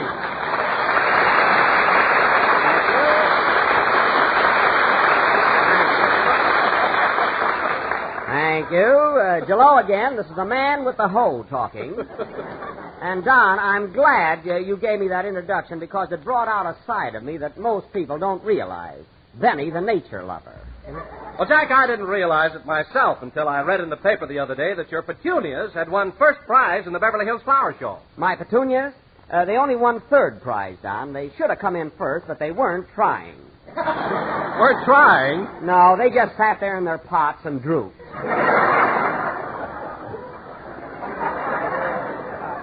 Next year, I'm going to enter nasturtiums. They may not smell so nice, but they're always in there punching. They'll come through. But, Jack, isn't it a lot of trouble for a fellow as busy as you are to keep up a garden? Yes, but it's worth it. Why, my backyard is one of the show places of Southern California. Isn't it, Mary? Especially on wash day. I don't mean Monday. I'm talking about my flowers. Oh, they're beautiful. No kidding, Don. People come from miles around just to look at Jack's roses. They sure do. And Jack is so sweet about it. Children get in for nothing.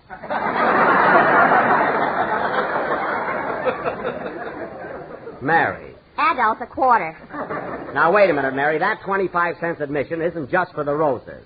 It also includes a tour of the house and Carmichael's roller skating act. It just about pays for the upkeep. I'm not trying to make my backyard commercial. Go on. I fell in your swimming pool the other day, and you charged me 15 cents for a towel. That's the standard rate all over the country.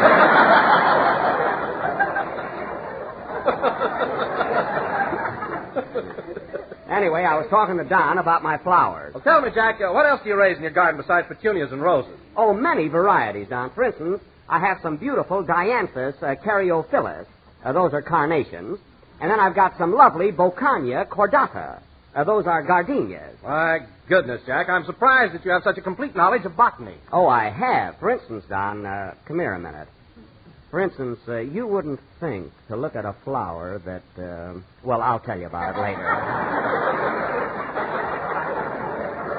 It floored me.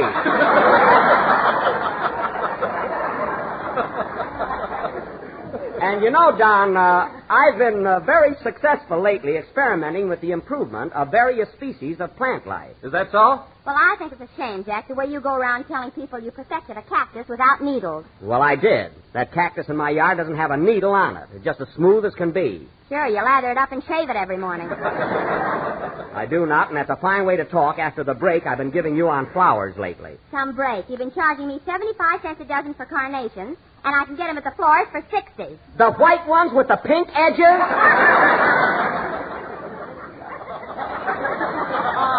What are you talking about?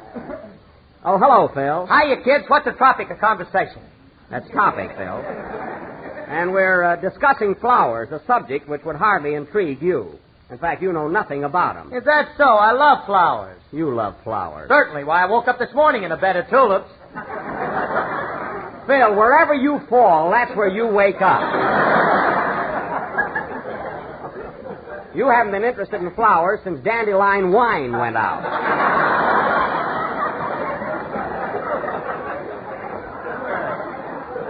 And you know it. All right, so what's flowers? You smell them and throw them away. Isn't that awful? Phil, when you come over to my house next Sunday, you'll see the most beautiful garden you ever laid your eyes on. Your house next Sunday? What's going on then? Oh, didn't I tell you?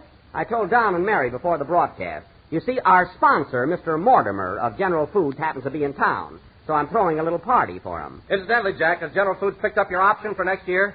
My option? Well, doggone. Come to think of it, no. He hasn't slept in 3 weeks, and he just found out why. Mary. But you know, Don, this party will give me a swell chance to talk business with Mr. Mortimer. Oh, Jack, who do you think you're fooling? That's the only reason you're giving it. Now, wait a minute, Mary. There's no particular rush for me to sign my contract for next season. I'm not worried. Sure, you can always play your violin in Phil's orchestra. Yeah, I could. Over my dead body. Don't be so smart, Phil. And next Sunday, when you come over to my house, you'll be very nice to Mr. Mortimer. Am I invited to your party, Mr. Benny? Why, of course, Dennis. I didn't see you. Why didn't you say something? Nobody would throw me a lead.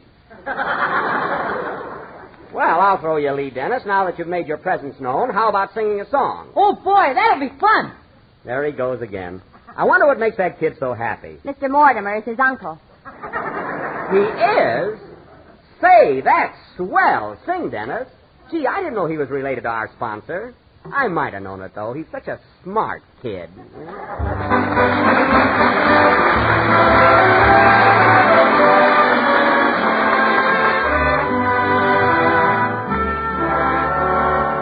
Last night we met, and I dreamed of you yet, with the wind and the rain in your hair. There in the mist, how you sighed when we kissed, with the wind and the rain in your hair. The rain was a song, the wind was a voice, the night was dark and stormy, but how could my heart ever be cold with your 2 arms to warm me?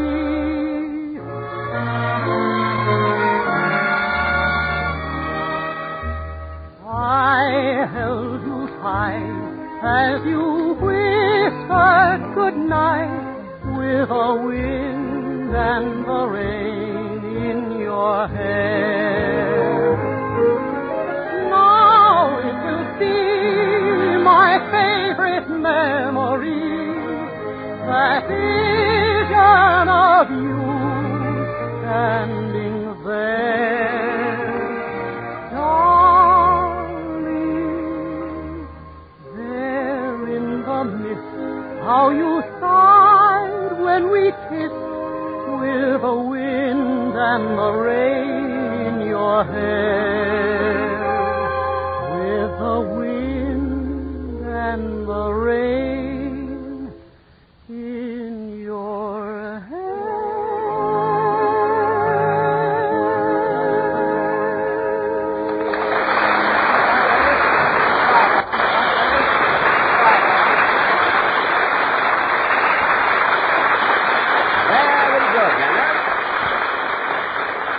Very good. That was The Wind and the Rain in Her Hair, sung by our own little Dennis Day.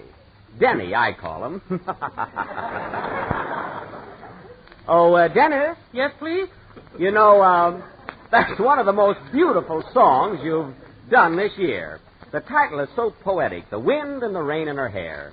I wonder what that girl was doing out in the rain with all that wind in her hair. Well, Jack, I happen to know all about that. The young lady in question was on her way to her neighborhood grocer to buy a package of Jell-O. Oh. When suddenly a storm came up. Lightning flashed, and the wind howled and moaned all around her. Our heroine pressed on, undaunted through the driving rain. But she didn't turn back. She wanted Jell-O. Jell-O, do you understand? And she's going to get it. Gee. It grew darker and darker, and through the fury of the storm, you could hear her voice crying, Jell-O, Jell-O.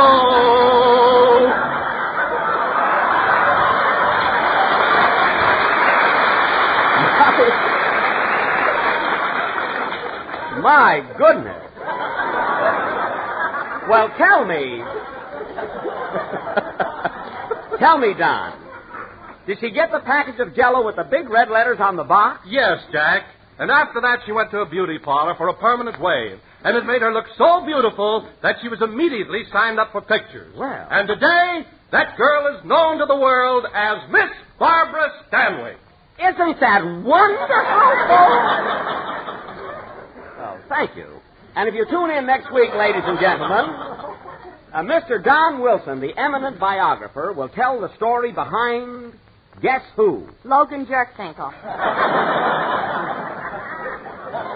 Now you spoiled it. Get another one ready, Don. Okay.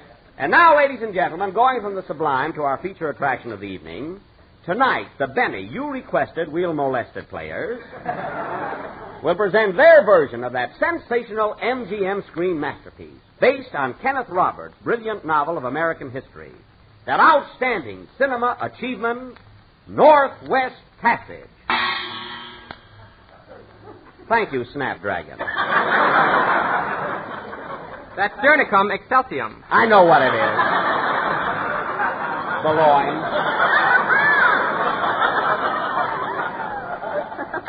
Now, as you may remember, folks, this Technicolor production starred Spencer Tracy as Major Rogers, the famous explorer and Indian fighter. And Dennis, I've got a big surprise for you. You're going to be the star of our play tonight. You're going to take Spencer Tracy's part. Spencer Tracy? Oh, boy! We'll show your uncle just what you can do. What uncle? Mr. Mortimer, our sponsor. He isn't my uncle. He isn't? Darn you, Mary. Well, anyway, Dennis, as I was saying, in our play tonight, you're going to be an Indian guide.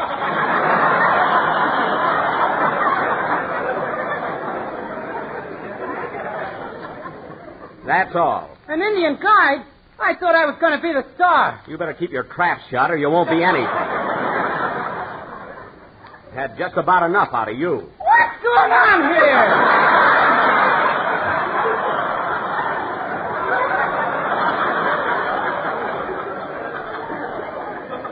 Never mind. Now, getting back to our sketch, inasmuch as I am a very dear friend of Spencer Tracy's, I will naturally play his part. A fine thing to do to a friend. Listen, Mary, I can handle a part. Why, I can do anything Spencer Tracy can do, except possibly play polo. Make it everything. You'll feel better. Okay. Now, Phil, you're going to play Robert Young's part, the map maker of our expedition. You're thrown out of Harvard College, so you join my troop of Rangers. Well, why would I be thrown out of Harvard? That don't ring true. Phil, the trouble we're going to have is getting you into Harvard. The rest will be easy. Now, Mary. Yes, please?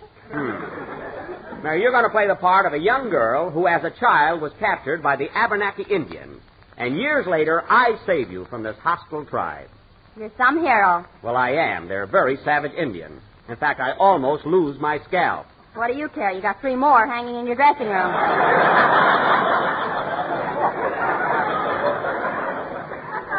All right, now just for that, you might as well tear up that pass I gave you for my rose garden. I'm voiding it. Now, let's see. Who else? What am I going to be in the play, Jack? Well, Don, you were going to be a ranger, but due to a shortage of actors, I've decided to make you a whole company of rangers. So when I call the roll, just answer here 50 times. Do I get more money for playing all those parts? Not unless you got a certain uncle. That has nothing to do with it.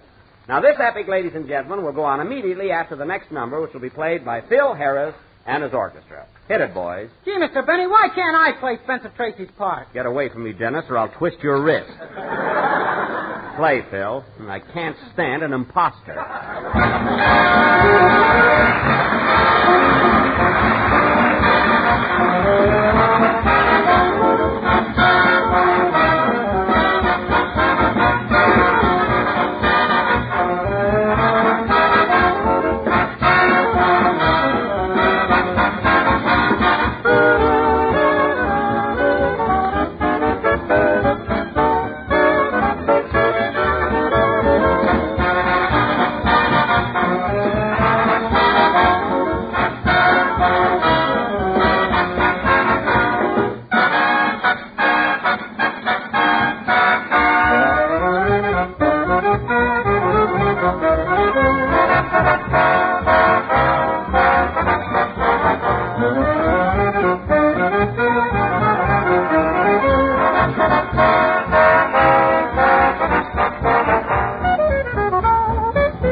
That was Loud, played by Phil Harris and his orchestra. And now, ladies and gentlemen... Hold on, Jackson. That's the kind of a number you gotta play loud. Phil, you could play Low the Gentle Lark and make it sound like 8 vultures on a tin roof fighting over a xylophone.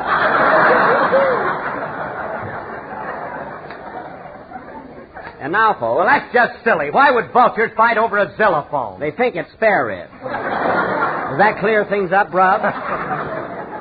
And now, folks, for our thrilling saga of early American history, Northwest Passage or A Tramp in the Woods. Take it, Mr. Narrator.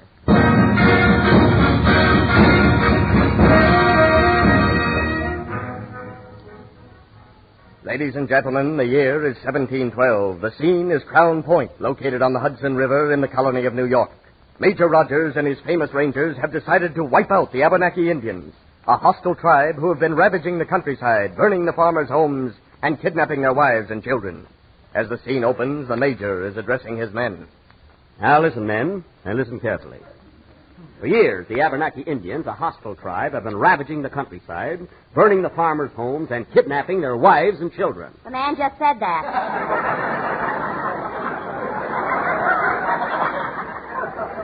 Quiet, you're not in this yet.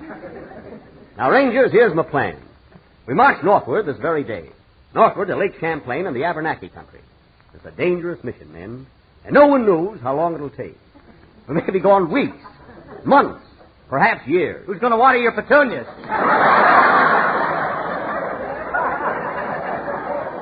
Never mind that. Now, we're all ready to go. But first, are there any objections? Yes, we object. What's the trouble, Company C? Well, half of me have wives and children, and one of me is scared to death. I expect mutiny. Well, take a little bicarbonate, and you'll be all set. Private Harris, did you draw the map of New York State like I told you to? All but the Hudson River. I can't make a night boat. Well, this is going to be some trip. Thank goodness we've got an Indian guide. All right, men, we must push on. And we'll wipe out those Abenaki Indians, or my name ain't...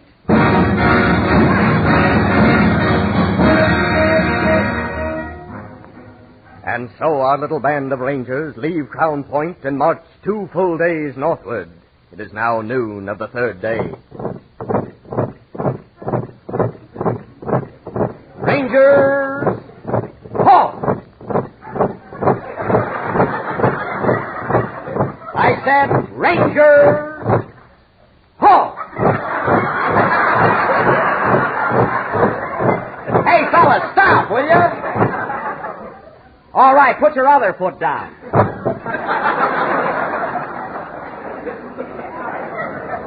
What an outfit. Well, this looks like a good place to rest. Where are we, Private Harris? Well, Major, according to my map, that peak just ahead is Mount Shasta. Mount Shasta's in California, 3,000 miles from where we started. We've only been walking 2 days. Hey, we made good time, didn't we?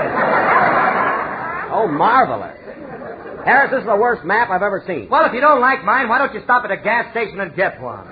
Because there won't be a gas station for 200 years. Automobiles haven't been invented yet. Oh, that's right. I wish I knew where we were. Now, let's... Look, fellas, a wild turkey. And it nearly hit us. Well, I better ask my Indian guide where we are. Oh, Conkapat. Conkapat. Oh, please? Where are we? Do you recognize those mountains up ahead? No, I don't. You're a fine Indian guide. Well, I thought I was going to be Spencer Tracy. That was B.M., before Mortimer. Oh, well, we'll just have to march on, I guess. But, Major, we can't march any more today. Several of my backs are sprained, and most of my feet are killing me. Your rear guard looks a little tired.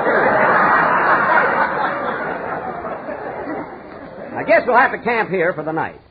And careful, men. There's probably Indians lurking behind every bush. Oh, Big Heap! Big Heap! That's Big Heap Major.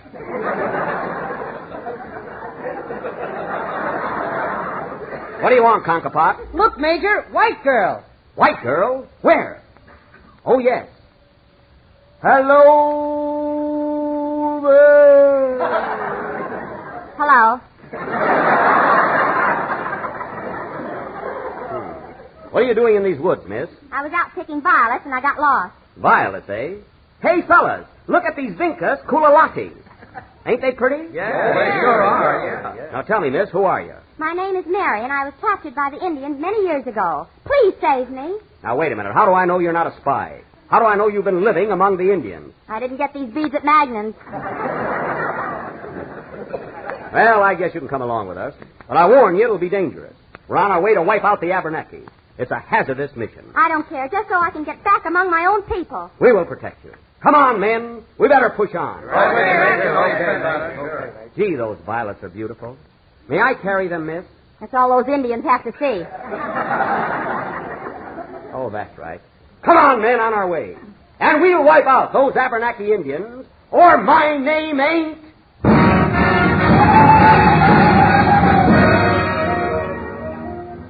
2 days later. Where are we now, Harris? You recognize that lake ahead of us? Well, according to my map, that's a finger bowl at the Brown Derby. A lot of help you are. Company! I'm afraid to say halt, they'll start again. Now, cut that out! You know where we are, miss? Yes, that's Lake Champlain. There are a lot of Indians around here, but they're all friendly. Good. Out! Friendly, eh? And why is this arrow sticking in me? If you look close, it says, I love you on it. Oh. Hey, Conkapat, pull this arrow out. Okay. Now, listen, men. Thanks. If that's Lake Champlain, we're headed in the right direction. On the opposite shore lies Fort Wentworth. And tomorrow morning at 4 o'clock, before the Indians wake up, we'll cross the lake. All right, men, lay down. Unfold blanket. Company, sleep.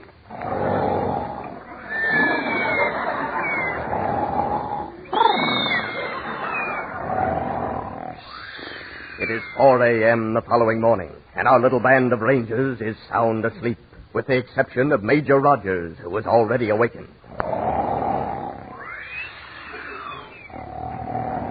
Company, halt!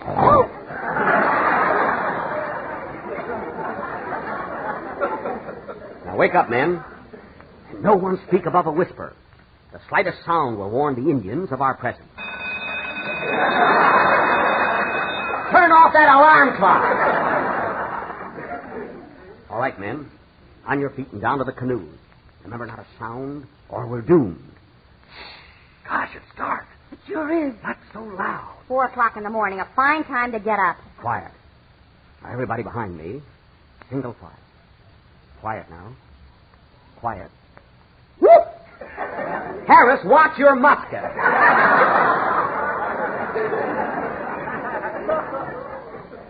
All right, men. Here we are. Now get in your canoes. And we'll wipe out those Abenaki Indians, or my name ain't...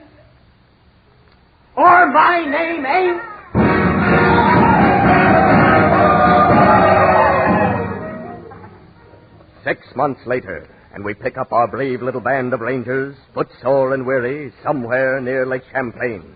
They have been unable to find the Abenakis or Fort Wentworth, and have been without food for 8 weeks. In other words, things is bad.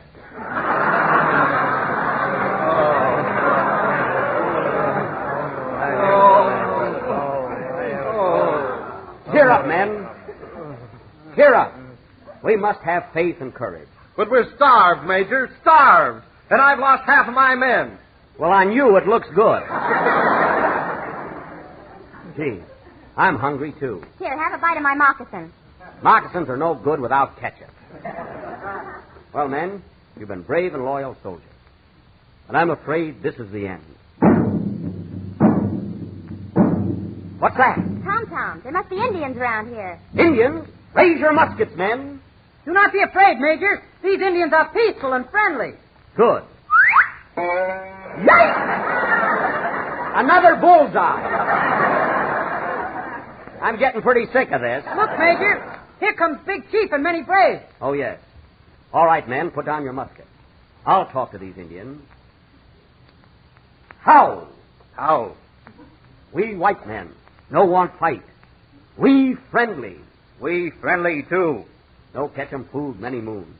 Tell me, Chief, which way Fort Wentworth? Fort Wentworth? Yes. I don't know. Hey, Red Brother, which way Fort Wentworth? I don't know. Hey, Thundercloud, which way Fort Wentworth? I don't know. Hey, Geronimo! Never mind! Let it go! We'll find it ourselves! Come on, men! Forward, march!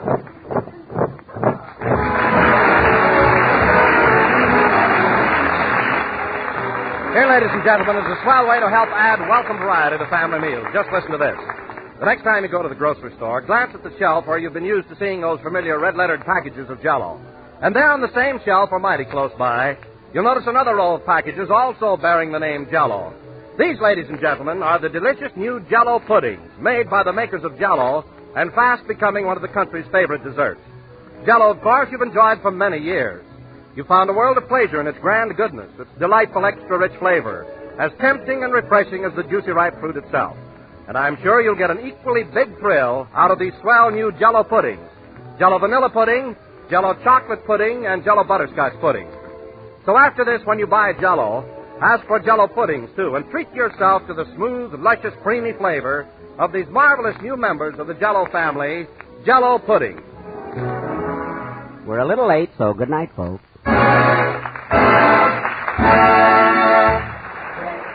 This is the National Broadcasting Company.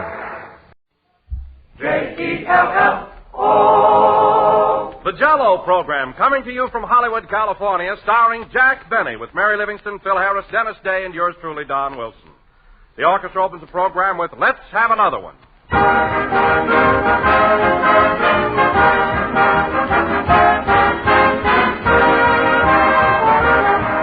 Did you ever wake up on a sunshiny May morning and get a sudden attack of wanderlust? You want to lock the car, pile the kids into the car, and drive off for a carefree day in the country? But there's supper time to think of. Well, here's one swell time-saving idea. Jell-O for dessert. For Jell-O is magically quick and easy to prepare. It dissolves instantly, sets quickly, and there's nothing to go wrong. Why, you can get it ready before you leave in the morning, pop it into the refrigerator, and there's a grand, colorful, delicious dessert waiting for you when you get home. But best of all, Jell-O looks so lovely and tastes so good that it dresses up the simplest meal. All 6 colors glow with beauty, from the deep rose red that reminds you of fresh strawberries to the pale shimmering gold of lemon. And all 6 flavors bring you delightful refreshment. For Jell-O is chock full of extra-rich flavor that rivals the real ripe fruit itself. So ask your grocer tomorrow for Jell-O. Look for the big red letters on the box. They spell Jell-O.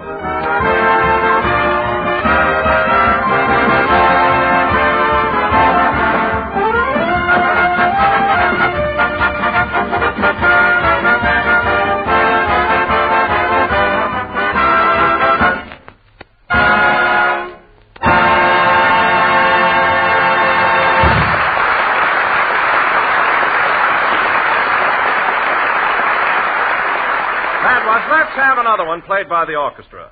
And now, ladies and gentlemen, Mr. Charles G. Mortimer of General Foods, the sponsor of this program, happens to be visiting the coast. So without further ado, we take you to Jack Benny's home in Beverly Hills, where Jack is giving a dinner party in Mr. Mortimer's honor. Here we go. I look at you and what do? I can't speak, I can't sleep, I just sigh. I look at you and all I can sigh is my. Rochester, we should watch what you're doing. I want this finished before Mr. Charles G. Mortimer gets here. I'm doing the best I can, boss. Best you can. You started to give me this haircut 40 minutes ago.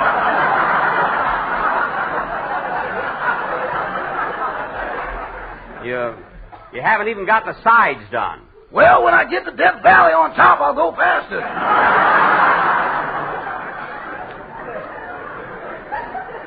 Oh, my hair isn't so thin. I may have one little bald spot up there about the size of a quarter. Take a look in this mirror, boss. Inflation is set in. Whoops. Rochester, that tickles. What are you doing back there? Your collar's frayed. I'm trimming that, too. Never mind the collar. Just shave my neck and get this over with. That's probably Miss Livingston. Come in. Oh, hello, Mary. Well, what in the world's going on here? Rochester's giving me a haircut. Sit down and read that Police Gazette. I'll be with you in a minute. Mr. Charles G. Mortimer ought to be here soon. You're certainly putting on the dog for our sponsor. Flowers all over the house, cigars on every table. Well, I can't understand why you're so worried about your option. He'll probably renew it. Mary, I'm not worried about my option. I do as much for any guest. Well, I'll be darned. Look at that picture you got over the fireplace. What about it? It used to be September morn, and now it's Mr. Mortimer. Now, wait a minute. That picture above my fireplace wasn't September morn. It was Napoleon at Waterloo. Well, he had a gorgeous figure. Oh, stop. Ooh, Rochester, be careful of that razor. Okay, where's the iodine, boss? Iodine? Did you cut me again? Rochester, did you cut me again? I'll just tighten your necktie. That'll stop it.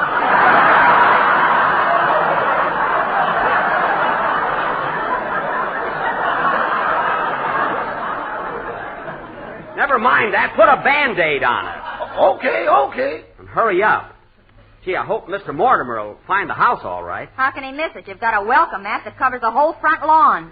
Well, I think the occasion warrants it. There you are. I'm all through. Now, wait a minute, Rochester. Don't cheat. I want some bay rum on my face. Not today, boss. Rochester, do as I tell you. Well, if I use the bay rum, what are we going to have for the cocktails? Cocktails? Have you been putting bay rum in my cocktails? Boss, rum is rum, no matter what's in front of it.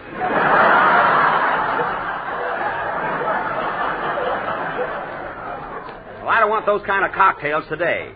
Mary, how do I look? Let me see. Gee whiz, look how Rochester trimmed her sideburns. What's the matter with him? You look like Cesar Romero on one side and Waukegan Joe on the other. Oh, yeah?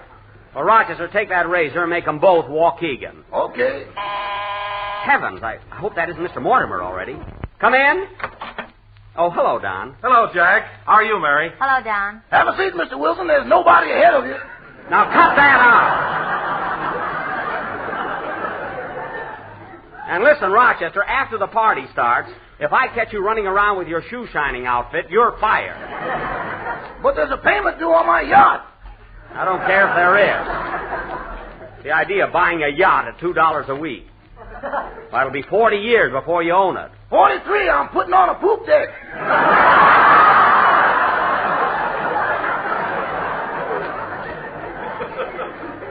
I don't care what you're putting on. I won't have you annoying my guests. Gee, I wish Don and the rest of the gang would get here. Don's right here. You just said hello to him. Oh, yes. Sit down, Don. He is sitting down. Oh, that's right. My goodness, Jack, but you're nervous today. I wouldn't worry about that option if I were you. Who's worried? Mr. Mortimer will sign you up. Don, that's not the reason I invited him over here. Who cares about my job? There are other things besides radio. Sure, with that haircut, you could bring back vaudeville. Oh, stop with my haircut. Gee, I hope Mr. Mortimer likes the dinner tonight. Oh, he'll like it, Jack. Don't worry. Yeah, I wish Don would get here. I'm here, Jack. Oh, yeah. Say, Don, I want to be sure that Mr. Mortimer has a good time tonight. So after the party gets rolling, I wish you'd ask me to do my imitation of a trained seal. People scream whenever I do it at parties, you know? Oh, Jack, you're not going to bore your sponsor with that silly thing, are you? Silly?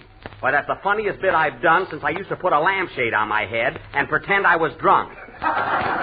Remember? Don't you do that trick anymore where you stab yourself with a rubber knife and then pour ketchup on your shirt? No, that kind of stuff is dated. I'll do my seal. Now, don't forget, Don, when I say... Pardon me, Mr. Benny. May I see you for a minute? Oh, it's you, Mrs. Nichols. This is my new cook, Mary, and a very good one, too. What's on your mind, Mrs. Nichols? I need some butter. Can I have the key for the icebox?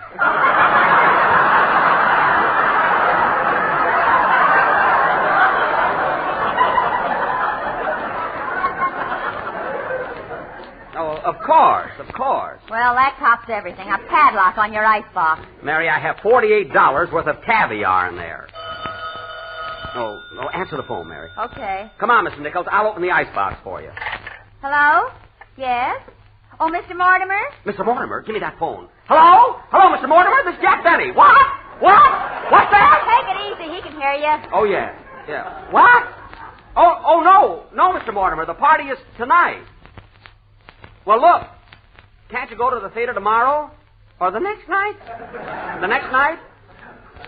I've invited the whole gang. They'll be awfully disappointed. What about my butter? Wait, we may not need it. Well, look, Mr. Mortimer, we're all waiting for you, so do come over. You will? Oh, boy, that's swell. Tell him to come early and get a haircut. Come early, Mr. Mortimer, and get married. Okay, Mr. Mortimer, see you soon. You're always welcome at the Chateau Benny. Well, bye-bye. Boy, I was worried there for a minute. What about that butter? Oh, yes. Come on, Mr. Nichols. Gee, I wish Don would get here.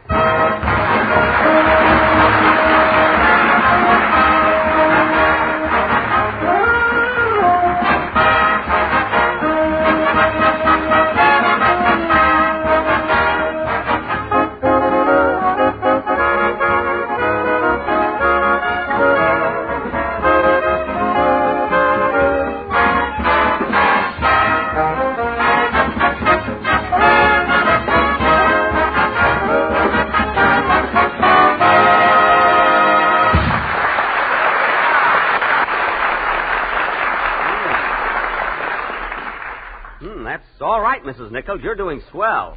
Gee, this stuff on the stove smells good, eh, Mary? Yeah. Sure is appetizing. What's in this great big kettle over here, Mrs. Nichols? That's my laundry.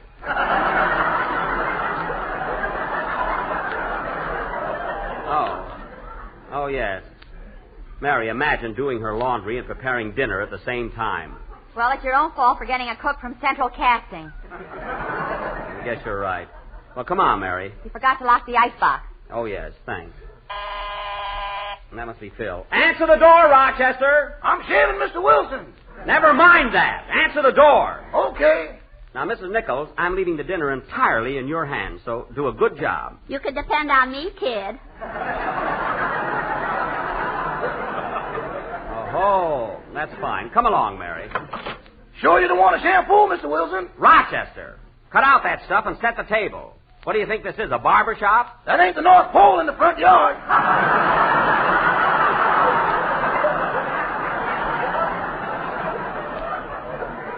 Well, go out there and take it down. I warned you about that before.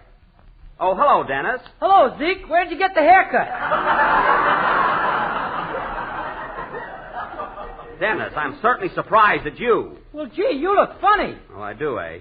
And just for that, young man, you're not going to get one bit of caviar tonight. Remember that. Oh, leave the kid alone, Jack. Why do you let Rochester cut your hair in the first place? Because he has nothing else to do. Oh, boss, calm down.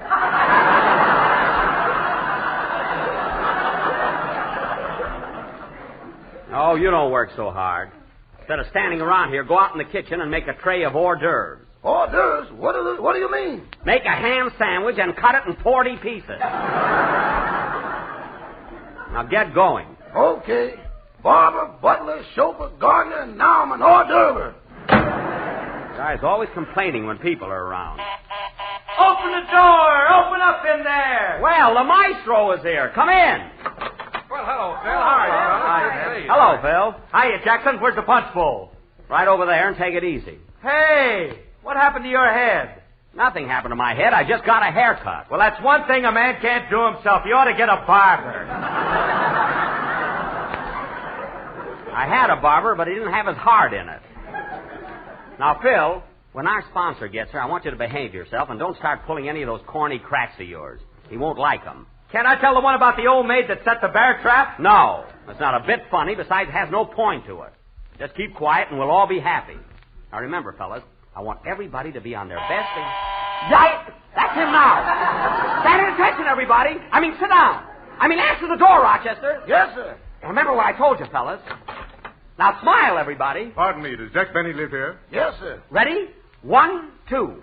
For he's a jolly good fellow, for he's a jolly good fellow, for he's a jolly good fellow, Mr. Charles D. Mortimer.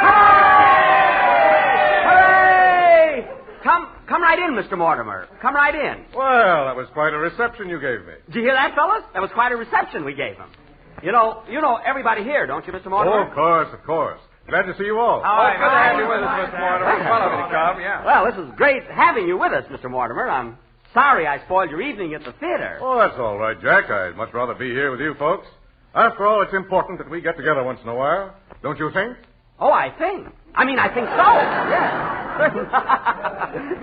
Well, come into the living room, Mr. Mortimer. Thank you.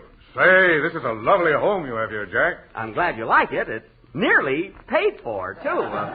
About another year ought to do it.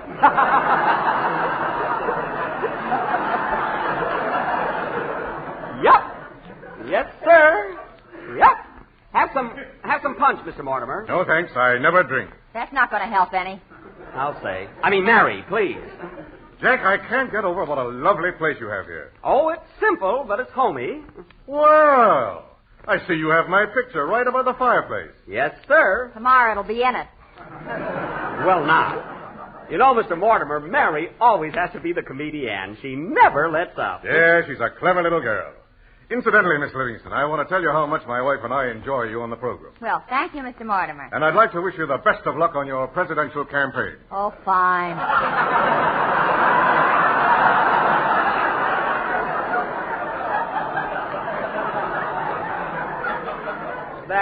Look, you're thinking of Gracie Allen, aren't you? Oh, yes. I'm terribly sorry, Miss Livingston. That's all right. Forget it. Anyone can make a mistake, I always say. Huh, Mary? Shut up.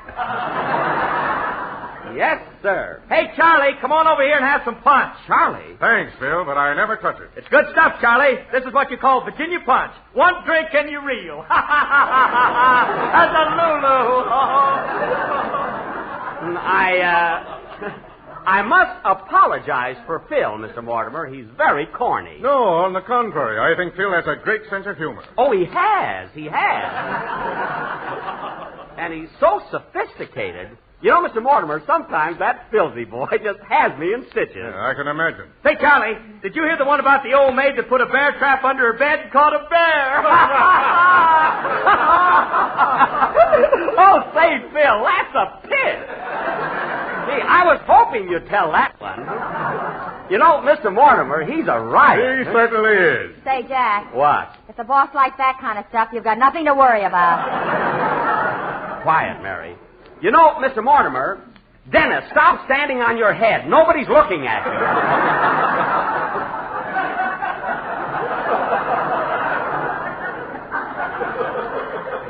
you. You know, Mr. Mortimer, Mr. Mortimer, you know, one thing about this gang, there's no jealousy or friction here. We've been one happy little family for 6 years. 5 years. I was thinking of next year.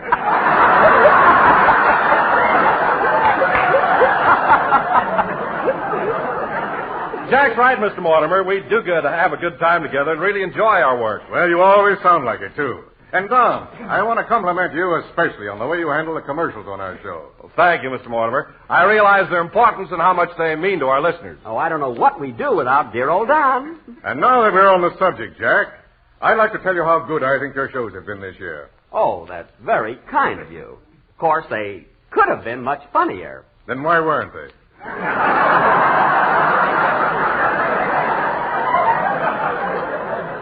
I mean... Meeny, miny, mo. Mary. Will you have a cigar, Mr. Mortimer? No, thanks. I never smoke cigars. Well, then take one home for your wife. She doesn't smoke them either. I know she doesn't. I'm a little mixed up, that's all. Well, I'd like to have a cigarette, though. Cigarette?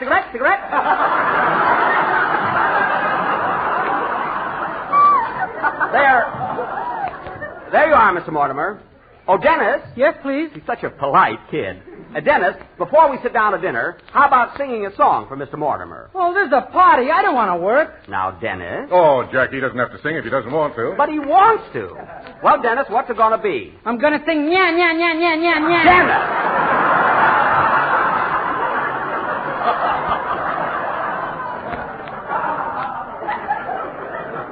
If that's not a picture of the same name, you're going to get a good cuffing. Now, go ahead. Have you a match, Jack? Match? Oh, here's the box. I like the cigarette for you. Just a second. Stop shaking, for heaven's sake. I'm not shaking. Here you are, Mr. Mortimer. There. Sing, Dennis. Sit right here, Mr. Mortimer. Oh, Don, come here a minute. Yes, Jack. Don't forget to ask me to do my plain seal later. Yeah.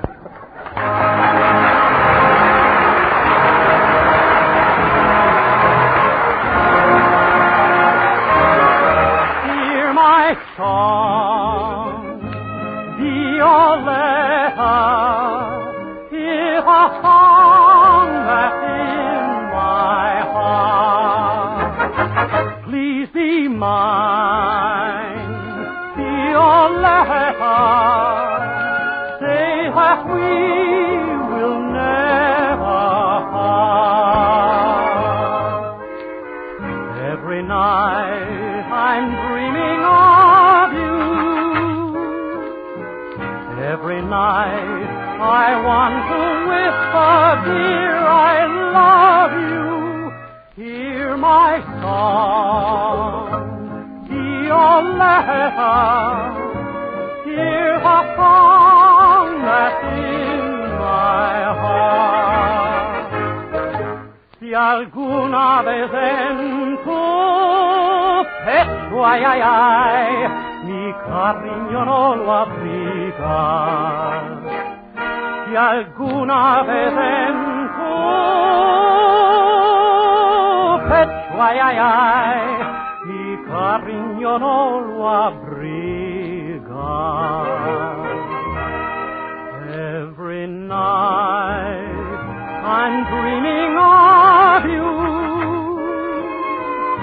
Every night I want to whisper, dear, I love you.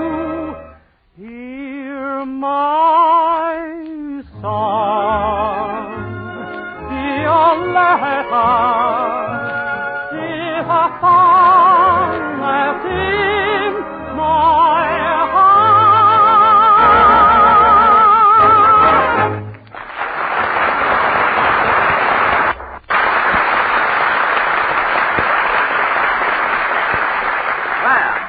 Well, Dennis, that was very good, very good. Didn't you think so, Mr. Mortimer? Yes, that was excellent. I'm really having a grand time here tonight, Jack. Yes, aren't you? You know, Mr. Mortimer, I've been thinking it's so silly of you to stay at a hotel while you're in town. I have an extra room, and you could just as well stay here at the house with me. Eh, Mary? Why not? He can afford it. Mary, I wouldn't think of charging Mr. Mortimer. After all, he's my boss, and I hope he will be for a long time. Now, I think we ought to have a little more entertainment. Eh, Don? Eh, Don? Oh, yes. Say, Jack, why don't you give your imitation of a train? A train? Yes. I do a train seal. Get the ball, Rochester. That's the top to my barber pole now. I won't be able to do my seal act. Oh, well, don't bother about it, Jack. Some other time. Well, I ought to do something to entertain. Excuse me a minute. Of course. You know, Mr. Mortimer, Jack always tries to be a good host and entertain his guests. Yes, I noticed that, but he seems so nervous tonight. Oh, he's always that way. Oh, Mr. Mortimer! Mr. Mortimer, look! How's your party getting along? Yippee! Well, I'll be darned. He's got the lampshade on. How's that, Mr. Mortimer? I was making off like I was drunk. Oh, was that it? Yeah. Oh, you'd have got it right away if I'd have staggered. I left that out. Well, here's Mr. Billingsley, our boarder. Good evening, Mr. Billingsley. Good evening, Mr. Benny. Entertaining again, I see. Yes. Won't you join us for dinner, Mr. Billingsley? No, thanks. I'm on the wagon. Good night. You know, that fellow's quite a character. On him, the lampshade looks good. It does at that. Dinner served. There's a lot this time, folks, so don't run. This way, Mortimer. This way, nothing fancy, just a plain home-cooked meal, that's all. Say, Jack, when are you going to speak to him about your option? Don't bother me now, please. Oh, Mr. Mortimer, the dining room's over here to your left. Yes, I see the boys digging in already. You know, Mr. Mortimer, I have something I want to talk over with you, but I feel that the home is no place to discuss business. I definitely agree with you. Oh. Dead ends. Well, here we are. You sit right there at the head of the table, Mr. Mortimer. Yes, that's it. Oh, Rochester. Yes, boss? You set the table beautifully, but this is a special occasion. Where's the hand-painted china? You fired him. I don't mean our old cook. Oh, do have some caviar, Mr. Mortimer. Don, pass him that big bowl of caviar, will you? Surely. Here you are, sir. I thank you, but I never eat it. Oh. Well, take it away, Rochester. Take it away. Now, wait a minute. I want some of that caviar. Oh, no, you don't. Mr. Mortimer finds it offensive. Oh, I don't find it offensive, Jack. I just don't eat it. All right, take it away, Rochester. Take it away. What are you going to do, put it back in the fish? I'm not going to put it back in the fish. Now, eat hearty, everybody. I hope you like pheasant, Mr. Mortimer. Oh, that's one of my favorite dishes. Good. Gee, it's hot in here. Well, Dennis, take your elbow out of Mary's soup. Now, come on, everybody, dig in. Eat, drink, and be merry. Oh, fine. Will you pass me the salt, please, Denny? Why, sir. Phil, let me have some of that over there, will you?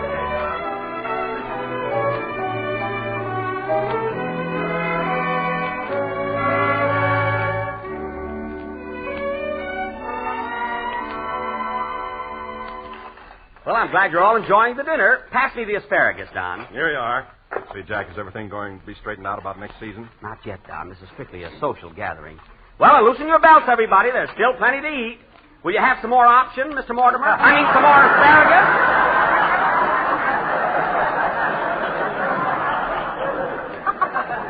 Asparagus, Mr. Mortimer, help yourself. No, thanks, Jack. I have plenty right here. Pretty good food, eh, Morty? Oh, it's grand, Phil. Really delicious. Well, eat hearty, folks. It's right here for you. Mr. Denny, would you please pass me the mashed potatoes? Why, yes, I'll...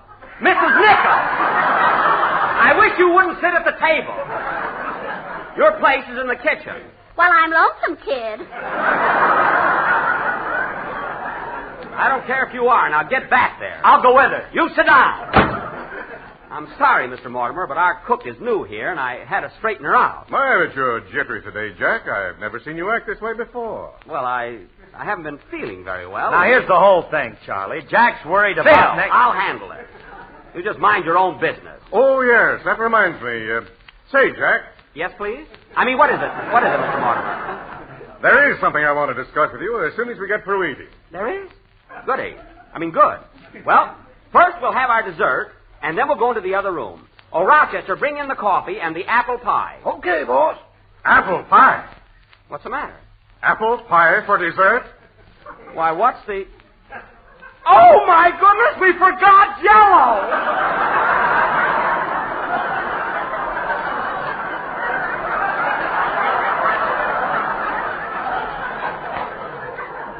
We forgot Jell-O! Well, here I go back to the May Company. Rochester, you're fired! Get out of this house! What's that? John Wilson just fainted. Well, get some water, quick. The heck with the water, the heck with everything. I'm going to kill myself. No, wait a minute, Jack. Wait a minute. Calm down. It's nothing to worry about. You keep out of this. Oh, pardon me, Mr. Mortimer. Pardon me, I'm all excited. No, Jack, take it easy. The whole thing was just an oversight. It could happen to anybody. But I can't understand it, Mr. Mortimer. We always serve America's favorite gelatin dessert in this household. Why, there isn't a day goes by that we don't have some tempting and economical Jell-O in one of its 6 delicious flavors. And believe me, Mr. Mortimer, I always look for the big red letters on the box. Well, I'm glad to hear you say that, Jack. Because it's nice to know that a fellow as loyal as you will be working for me again next year. Next year? Well, thanks, Mr. Mortimer. But wait a minute. How do you know I'm available?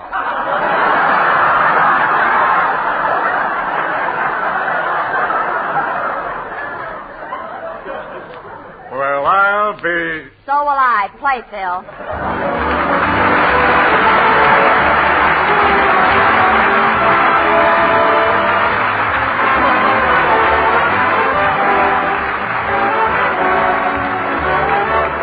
And now, ladies, if you'd like to add to your reputation as a clever dessert maker, here's something you ought to know about. It's a perfectly swell Maytime dessert, cheerful as sunshine, delicious as fresh, cool spring water. It's a Jell-O dessert, layered cherries and bananas made with Jell-O in any of its 3 red colors. It's easy to make, and here's what you do. Dissolve 1 package of your red Jell-O in 1 pint of hot water.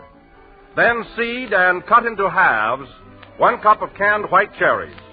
Arrange them on the bottom of a mold and pour the shimmering red Jell-O over the cherries. Slice 1 banana over the top and chill until firm, and there's a real prize-winning dessert. Rich red Jell-O glowing with vivid color, crisp white cherries held firmly inside, creamy bananas sliced for the final touch, and all combined in a gay mold of tempting beauty. So tomorrow, ask your grocer for Jell-O in one of those bright red colors. Then try this swell new dessert. Layered cherries and bananas made with Jell-O.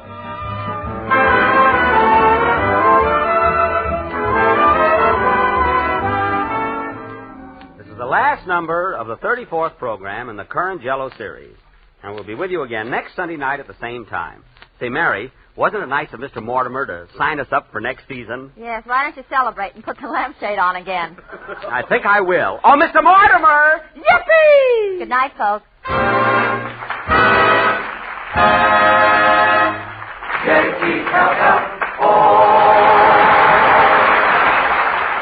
The part of Mr. Charles G. Mortimer was played tonight by Russell Hicks.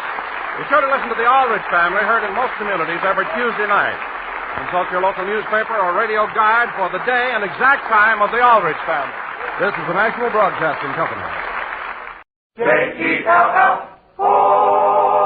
The Jell-O program starring Jack Benny with Mary Livingston, Phil Harris, Dennis Day, and yours truly, Don Wilson. The orchestra opens the program with I Hear Bluebirds.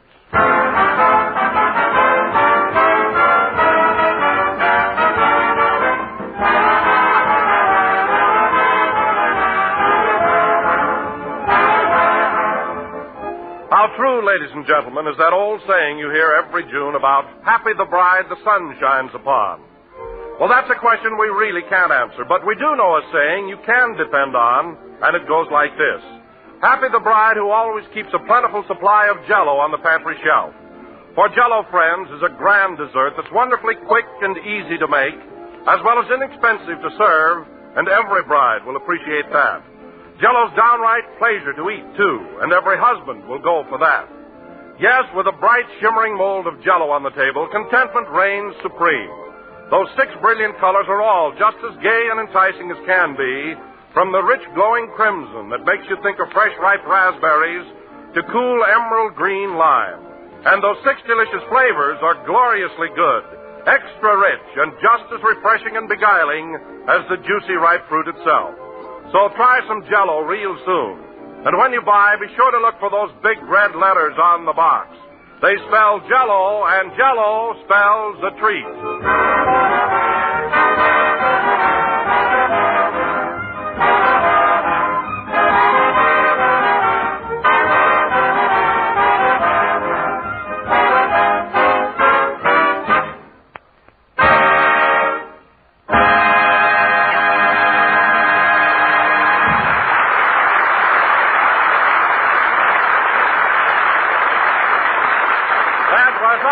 Bluebirds played by the orchestra. And now, ladies and gentlemen, we bring you our master of ceremonies, a man who had his auction picked up last Sunday and now looks 10 years younger, Jack Benny.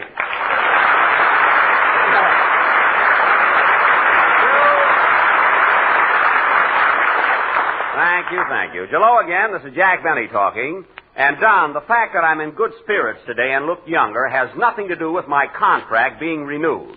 I'm always this way. Now, wait a minute, Jack. When our sponsor came to your house for dinner last Sunday, you were a wreck. Who, me? Why, I never saw anyone so jittery and nervous. Me, jittery? Yes, you. Until Mr. Mortimer picked up your option, you made a darn fool of yourself. What are you talking about? All evening long it was, have a cigarette, Mr. Mortimer. Have a cigar, Mr. Mortimer. Here, take this chair, Mr. Mortimer. It's softer. Oh, I didn't make such a fuss over him. Go on. He happened to sneeze once, and you sent Rochester out for an oxygen tent.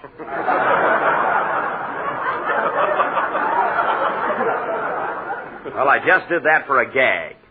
What's the matter with you two? And the way you waited on him. You wouldn't let the man do anything for himself. What do you mean? When his shoelace came undone, who tied it? Mary, I happened to be down on the floor at the time.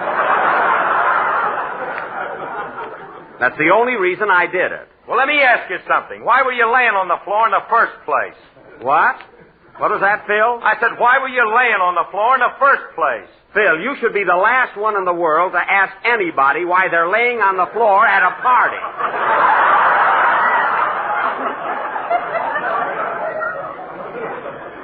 Why, I know bearskin rugs that lead less horizontal lives than you do. And incidentally, Phil, you might at least thank me for the good time you had last Sunday. What good time? All we did was play bingo, and our sponsor won every game. Boy, was that oblivious. You mean obvious. However, there was nothing obvious about it. Mr. Mortimer is lucky at bingo, that's all. I only called the numbers the way they came up. And the way they came up shouldn't happen to a dog.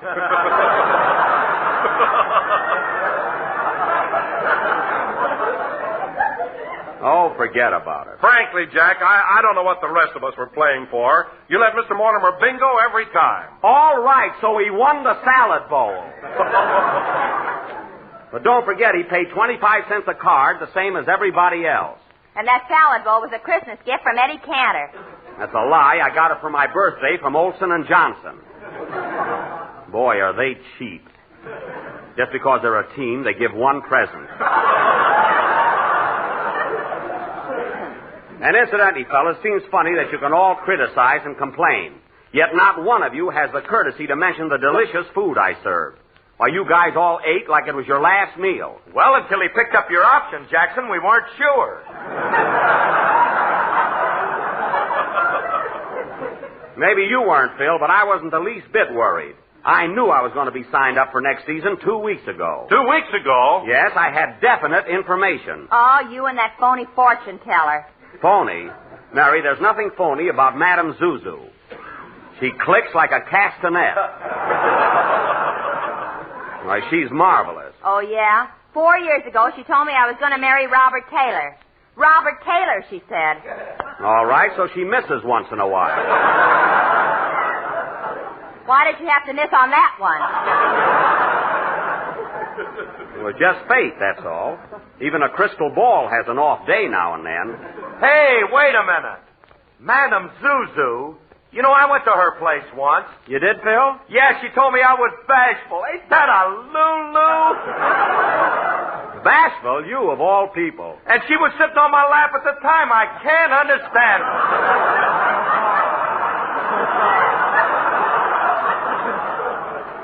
it. Me neither. I'd like to take that crystal ball and hit her over the head with it. Mary, will you forget about Robert Taylor? And speaking of Madame Zuzu, fellas, if you knew what she told me about my movie career, you'd all be plenty excited. What did she tell you, Jack? Never mind. You'll read it in the paper next winter. Come on, Jackson, tell us. No, nothing doing. It's a secret. Okay. Now, wait a minute. Madame Zuzu looked in the crystal, and guess who's going to win the Academy Award next year? Guess who? She ought to be rated.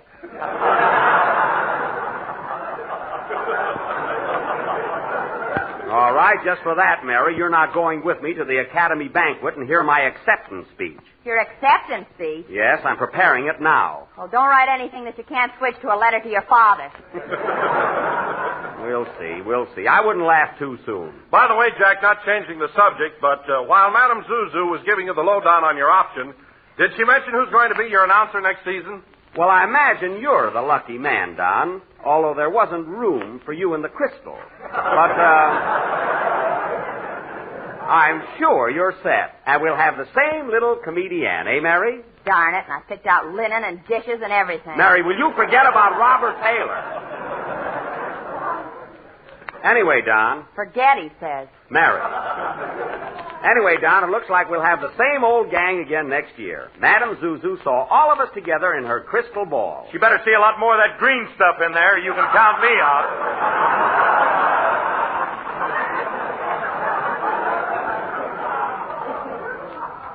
What do you mean? Well, I want a raise. I started to work for you 4 years ago, and I'm still getting the same lousy salary. Well, you got the same lousy band.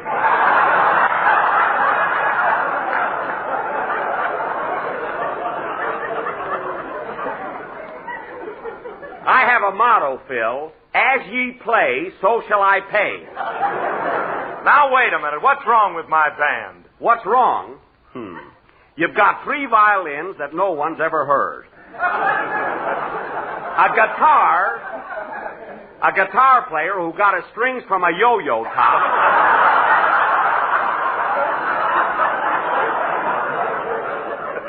Two piano players that have to put a nickel in for every number. And a brass section that must have a sideline.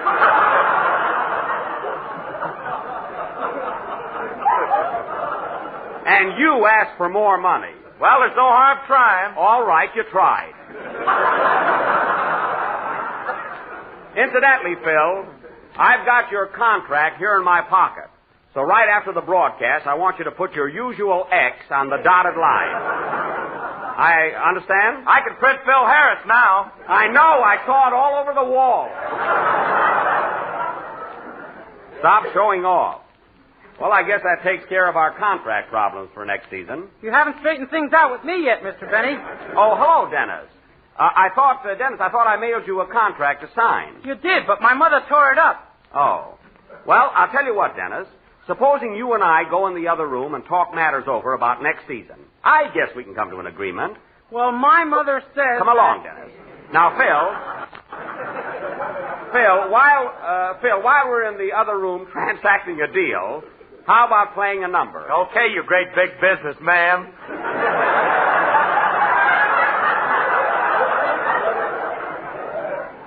Come along, Dennis, my boy. Well, my Come along now. Oh, Phil. What? Play loud so we can't hear Dennis screaming.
That was Alice Blue Gown, played by Phil Harris and his orchestra. And very good, Phil. Say, Mary, is Jack in the other room yet? Yep, he's still talking business with Dennis. The kid must be holding out. Yeah, I'm going to open the door and listen. Oh, now, wait a minute, Mary. That isn't ethical. Ethical schmethical. Let's listen in, babe.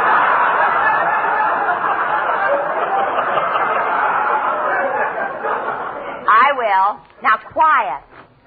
Sure, Dennis, sure. I know you're worth it, but that's a little too steep. Well, my mother says that next year I ought to get $500 a week. 500, eh? Uh-huh. Well, I'll tell you what, Dennis. They're still at it, boys. How's Dennis making out? He's in the neighborhood of 500, but I don't think he'll move in there. You know, that Benny's terrific. You know, he's the guy that started the second cup of coffee is free movement. Yeah, what a character. Well, I think we ought to get going on with the program. See how they're coming along, Mary. Okay. Absolutely, Dennis. I agree with you, but my budget won't permit it. Well, my mother says Look, Dennis, look. Dennis, would you be satisfied with $250 a week? $250? Oh, sure, that's swell. I see. Well, now look, Dennis, you're young yet, and you've got your whole future ahead of you. I'll tell you what I'll do. Well, it's still going on. What's the latest report? Ceiling 500, vision 250. It looks bad.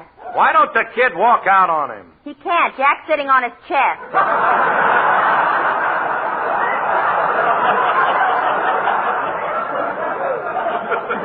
It looks like an all-day session. Now, quiet, everybody. You're right, Dennis. You're absolutely right, but $85 a week is a lot of money.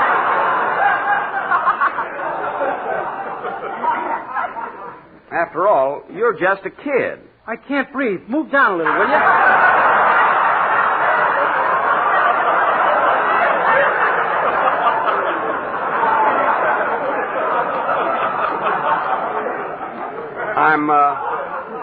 I'm sorry, Dennis. Now, let's talk this over carefully. I'm sure we can get together. I'll tell you what. Well, that beats everything. What's the figure now, Mary? 85, and they haven't struck bottom. I never saw a guy as tight as Jack. You remember that Gladys Zabisco he used to go with? Yeah? Well, he broke up with her because she took appetite pills.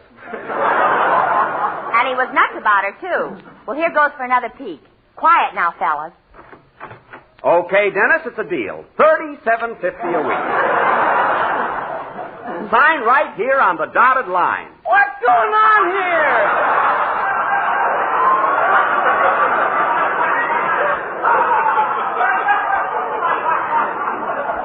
Dennis, please.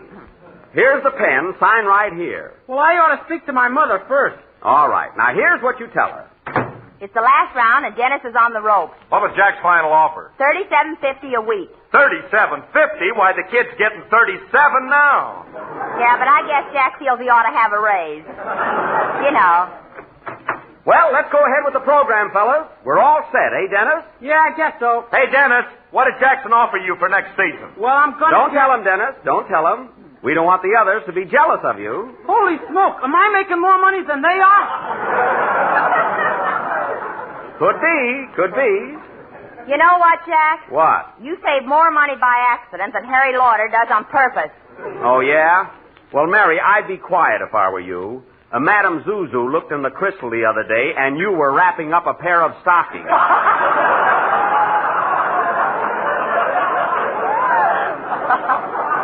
And now, Dennis, now that everything has been smoothed out to our mutual satisfaction, how about singing a nice song for us? Okay. What's it going to be, Dennis? I'm going to sing... Hold it a minute. I'll take it. Hello? Hello, Mr. Benny. This is Rochester. Oh, it's you. Rochester, if you'd listened to the program, you wouldn't always call up and interrupt in the middle of it. Why don't you tune in once in a while? Well, frankly, boss, you don't do the kind of stuff that intrigues me.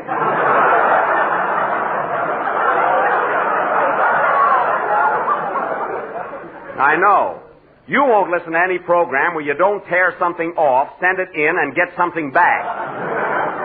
Now, what do you want? What's on your mind? Well, boss, you know Hollywood Park Racetrack opened last Thursday. Yes?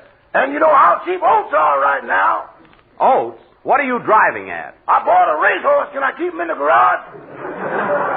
You bought a racehorse? Rochester, how can you possibly afford to buy a horse on your salary? Well, I paid $2 down, and I got 30 days to raise the other $1,800. You mean you have to raise $1,800 in 30 days? Yeah, ain't that fantastic? It certainly is. How are you going to get that much money in one lump? My back pay would do it. Rochester, if you're referring to your investment in the Benny Protective and Endowment Association.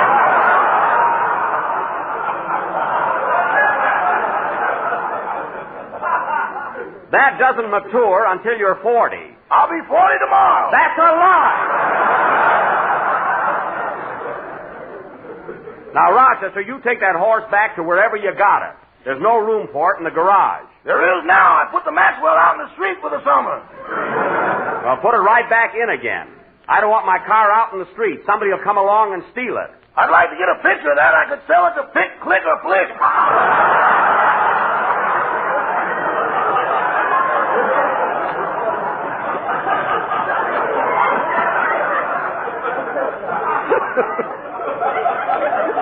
Rochester, I'm not going to argue with you. Now, you get rid of that broken-down nag. He ain't a broken-down nag. He won over 100 races. Won? All right, run. That's more like it. Now, you do as I say. Goodbye. Goodbye. Oh, by the way, boss. What is it now? I don't like Section 8, Paragraph D of my new contract. What's wrong with it? Section 8 says you get $30 a week. I know, but Paragraph D says a week is 14 days. I'm trying out something new.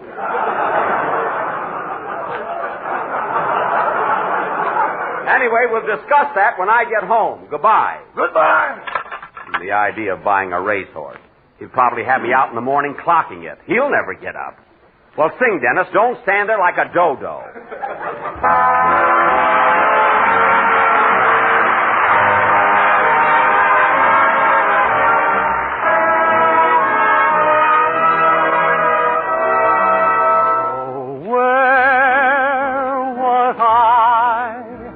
The night that you surrendered to a sigh, where was I? The moment came, but what a shame that someone else came by. Where was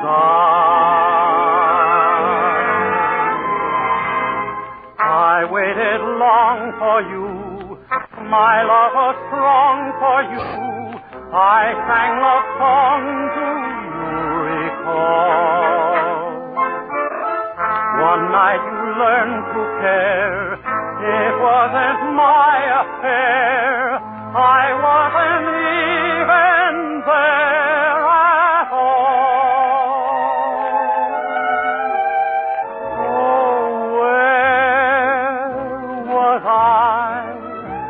The night that you surrendered to a sigh, where was I?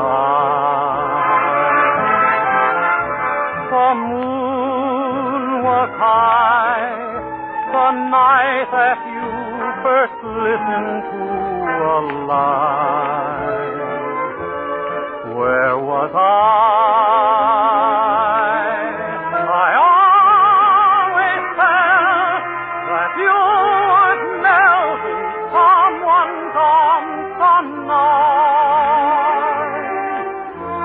I was right. The moment came, but what a shame that someone else came by. Where was I?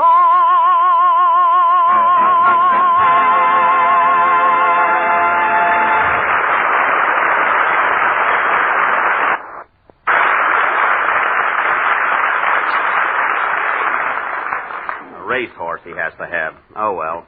That was Where Was I, sung by Dennis Day, who I'm sure will be with us for many years to come. Yes, sir. If I ever get smart, watch out.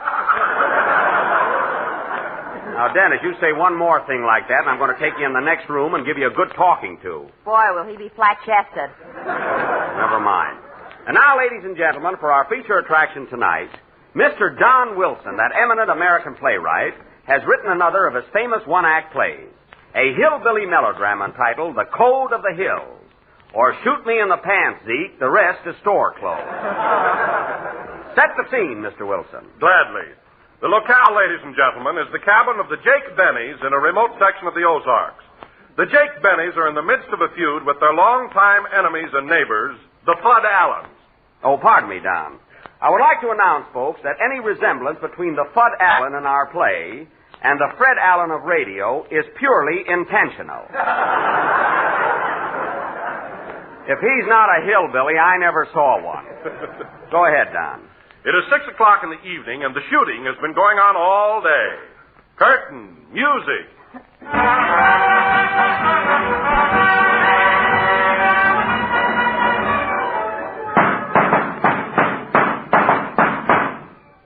Put that gun away, Pa. Supper's a-waiting. Here I thou, Mo. A shooting and a killing, a shooting and a killing. When is it going to stop? We ain't going to quit till them Allens are wiped out. There ain't room in these yard hills for the both of us. You said it, Pappy. Get away from them doors, Zeb. Say, Pa, what have you and got again the Fudd Allens? I'll tell you what I got agin him. One night I asked Fudd how many hairs on a monkey's face.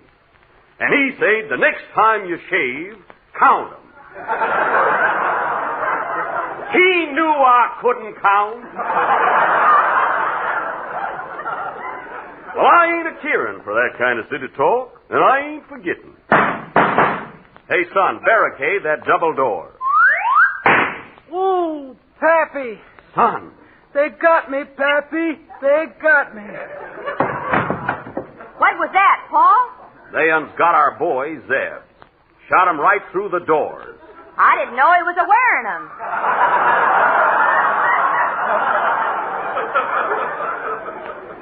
I'll get them Allens for this. Kids don't grow on bushes. No siree. I'm a-going, Pappy. I'm a-getting weaker and weaker. Goodbye, Pappy. Goodbye, Ma. Goodbye.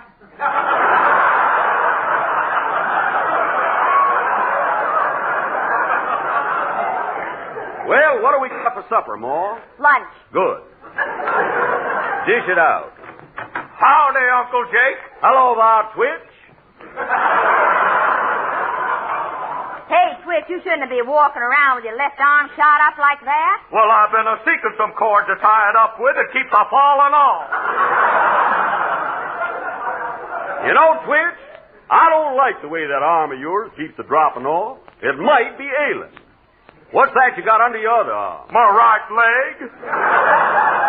Oh. Well, put it in the umbrella stand and come to supper. Sit down.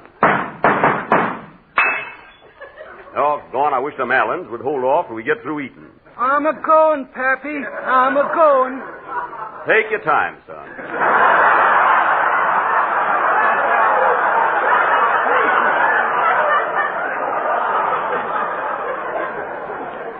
Pass the coffee, Ma. Hey, Jake, what happened to Cousin Zeb? One of the Allens plugged him. Have some coffee, Twitch. Oh, gone. Don't those Allens know it's supper time? By the way, Ma, where's our daughter, Linda Lou, Nettie Mae, Lily Bell, Harvest Moon? Where is she? She went down to the village to buy a girdle. Had her heart set on it. A girdle? Oh, boy, we can have some hot cakes. That's griddle.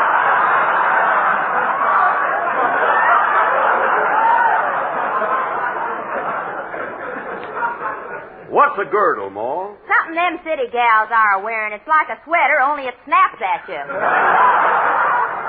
By gum, what'll they be thinking up next? Here she is now. Hello, Linda Lou, Nettie Mae, Lily Bell, Harvest Moon. Hello, Pappy. Hello, Ma. Hello, Lindy Lou, Nettie Bell. Lily Mae. Nettie Mae. Oh, nuts. Hello. We ain't been a-worrying about you, gal. You shouldn't be out of doors at a time like this. Why not? Them Allens couldn't hit the broadside of a barn. No, but they could hit yours.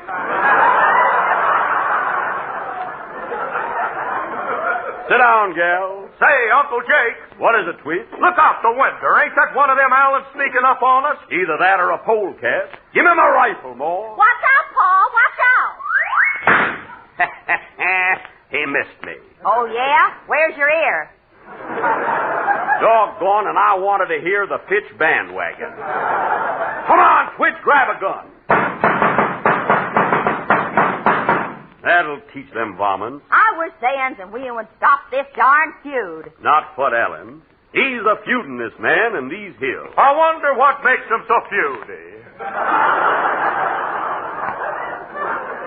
I don't know. Hey, Ma, pass me the sugar. Doggone them. Pick up that spoon, Ma. Never mind, I'll get you another one. I want that one. My hand's on it.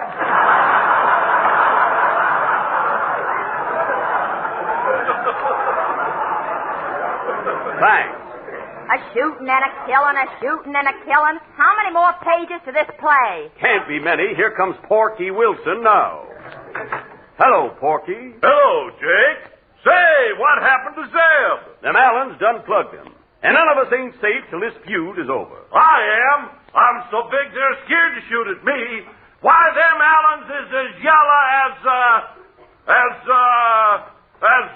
banana. And speaking of bananas, ladies and gentlemen, do you realize how marvelous they are when sliced over a dish of tempting and appetizing... Now, hold on now, Wilson. Did you write this play just to get that in? This gelatin dessert is not only economical and easy to make, but comes in 6 delicious flavors. Why, you... So look for the big red letters on the box. They spell... Hey, sir! They spell Jell-O. Jell.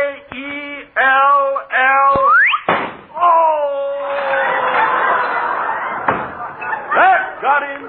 I'm a-going, Jake. I'm a-going. Me too. Well, that's all for tonight, folks. Will the Jake Bennies win the feud? Will the Fudd Allens be wiped out? Will Porky Wilson recover? I don't know. Hey, Clem, will Porky Wilson recover? I don't know. Hey, Zeke, will Porky Wilson recover? I don't know. Hey, Sam! Let it go. It's not important.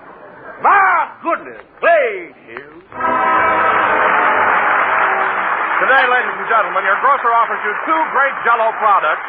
Jell-O, America's favorite gelatin dessert, and Jell-O puddings, the country's newest dessert sensation. Ever since Jell-O puddings came on the market, they've been steadily climbing in popularity. In fact, right in your own neighborhood, any night in the week, I'll bet you'll find a lot of families sitting down to enjoy a tempting Jell-O pudding dessert for dinner. You've all enjoyed Jell-O, I know. Now enjoy these new members of the Jell-O family, Jell-O butterscotch, chocolate, and vanilla puddings. Tomorrow, do what thousands of other folks do, and when you ask your grocer for Jell-O, ask him also for those delicious new desserts, Jell-O puddings. This is the National Broadcasting Company.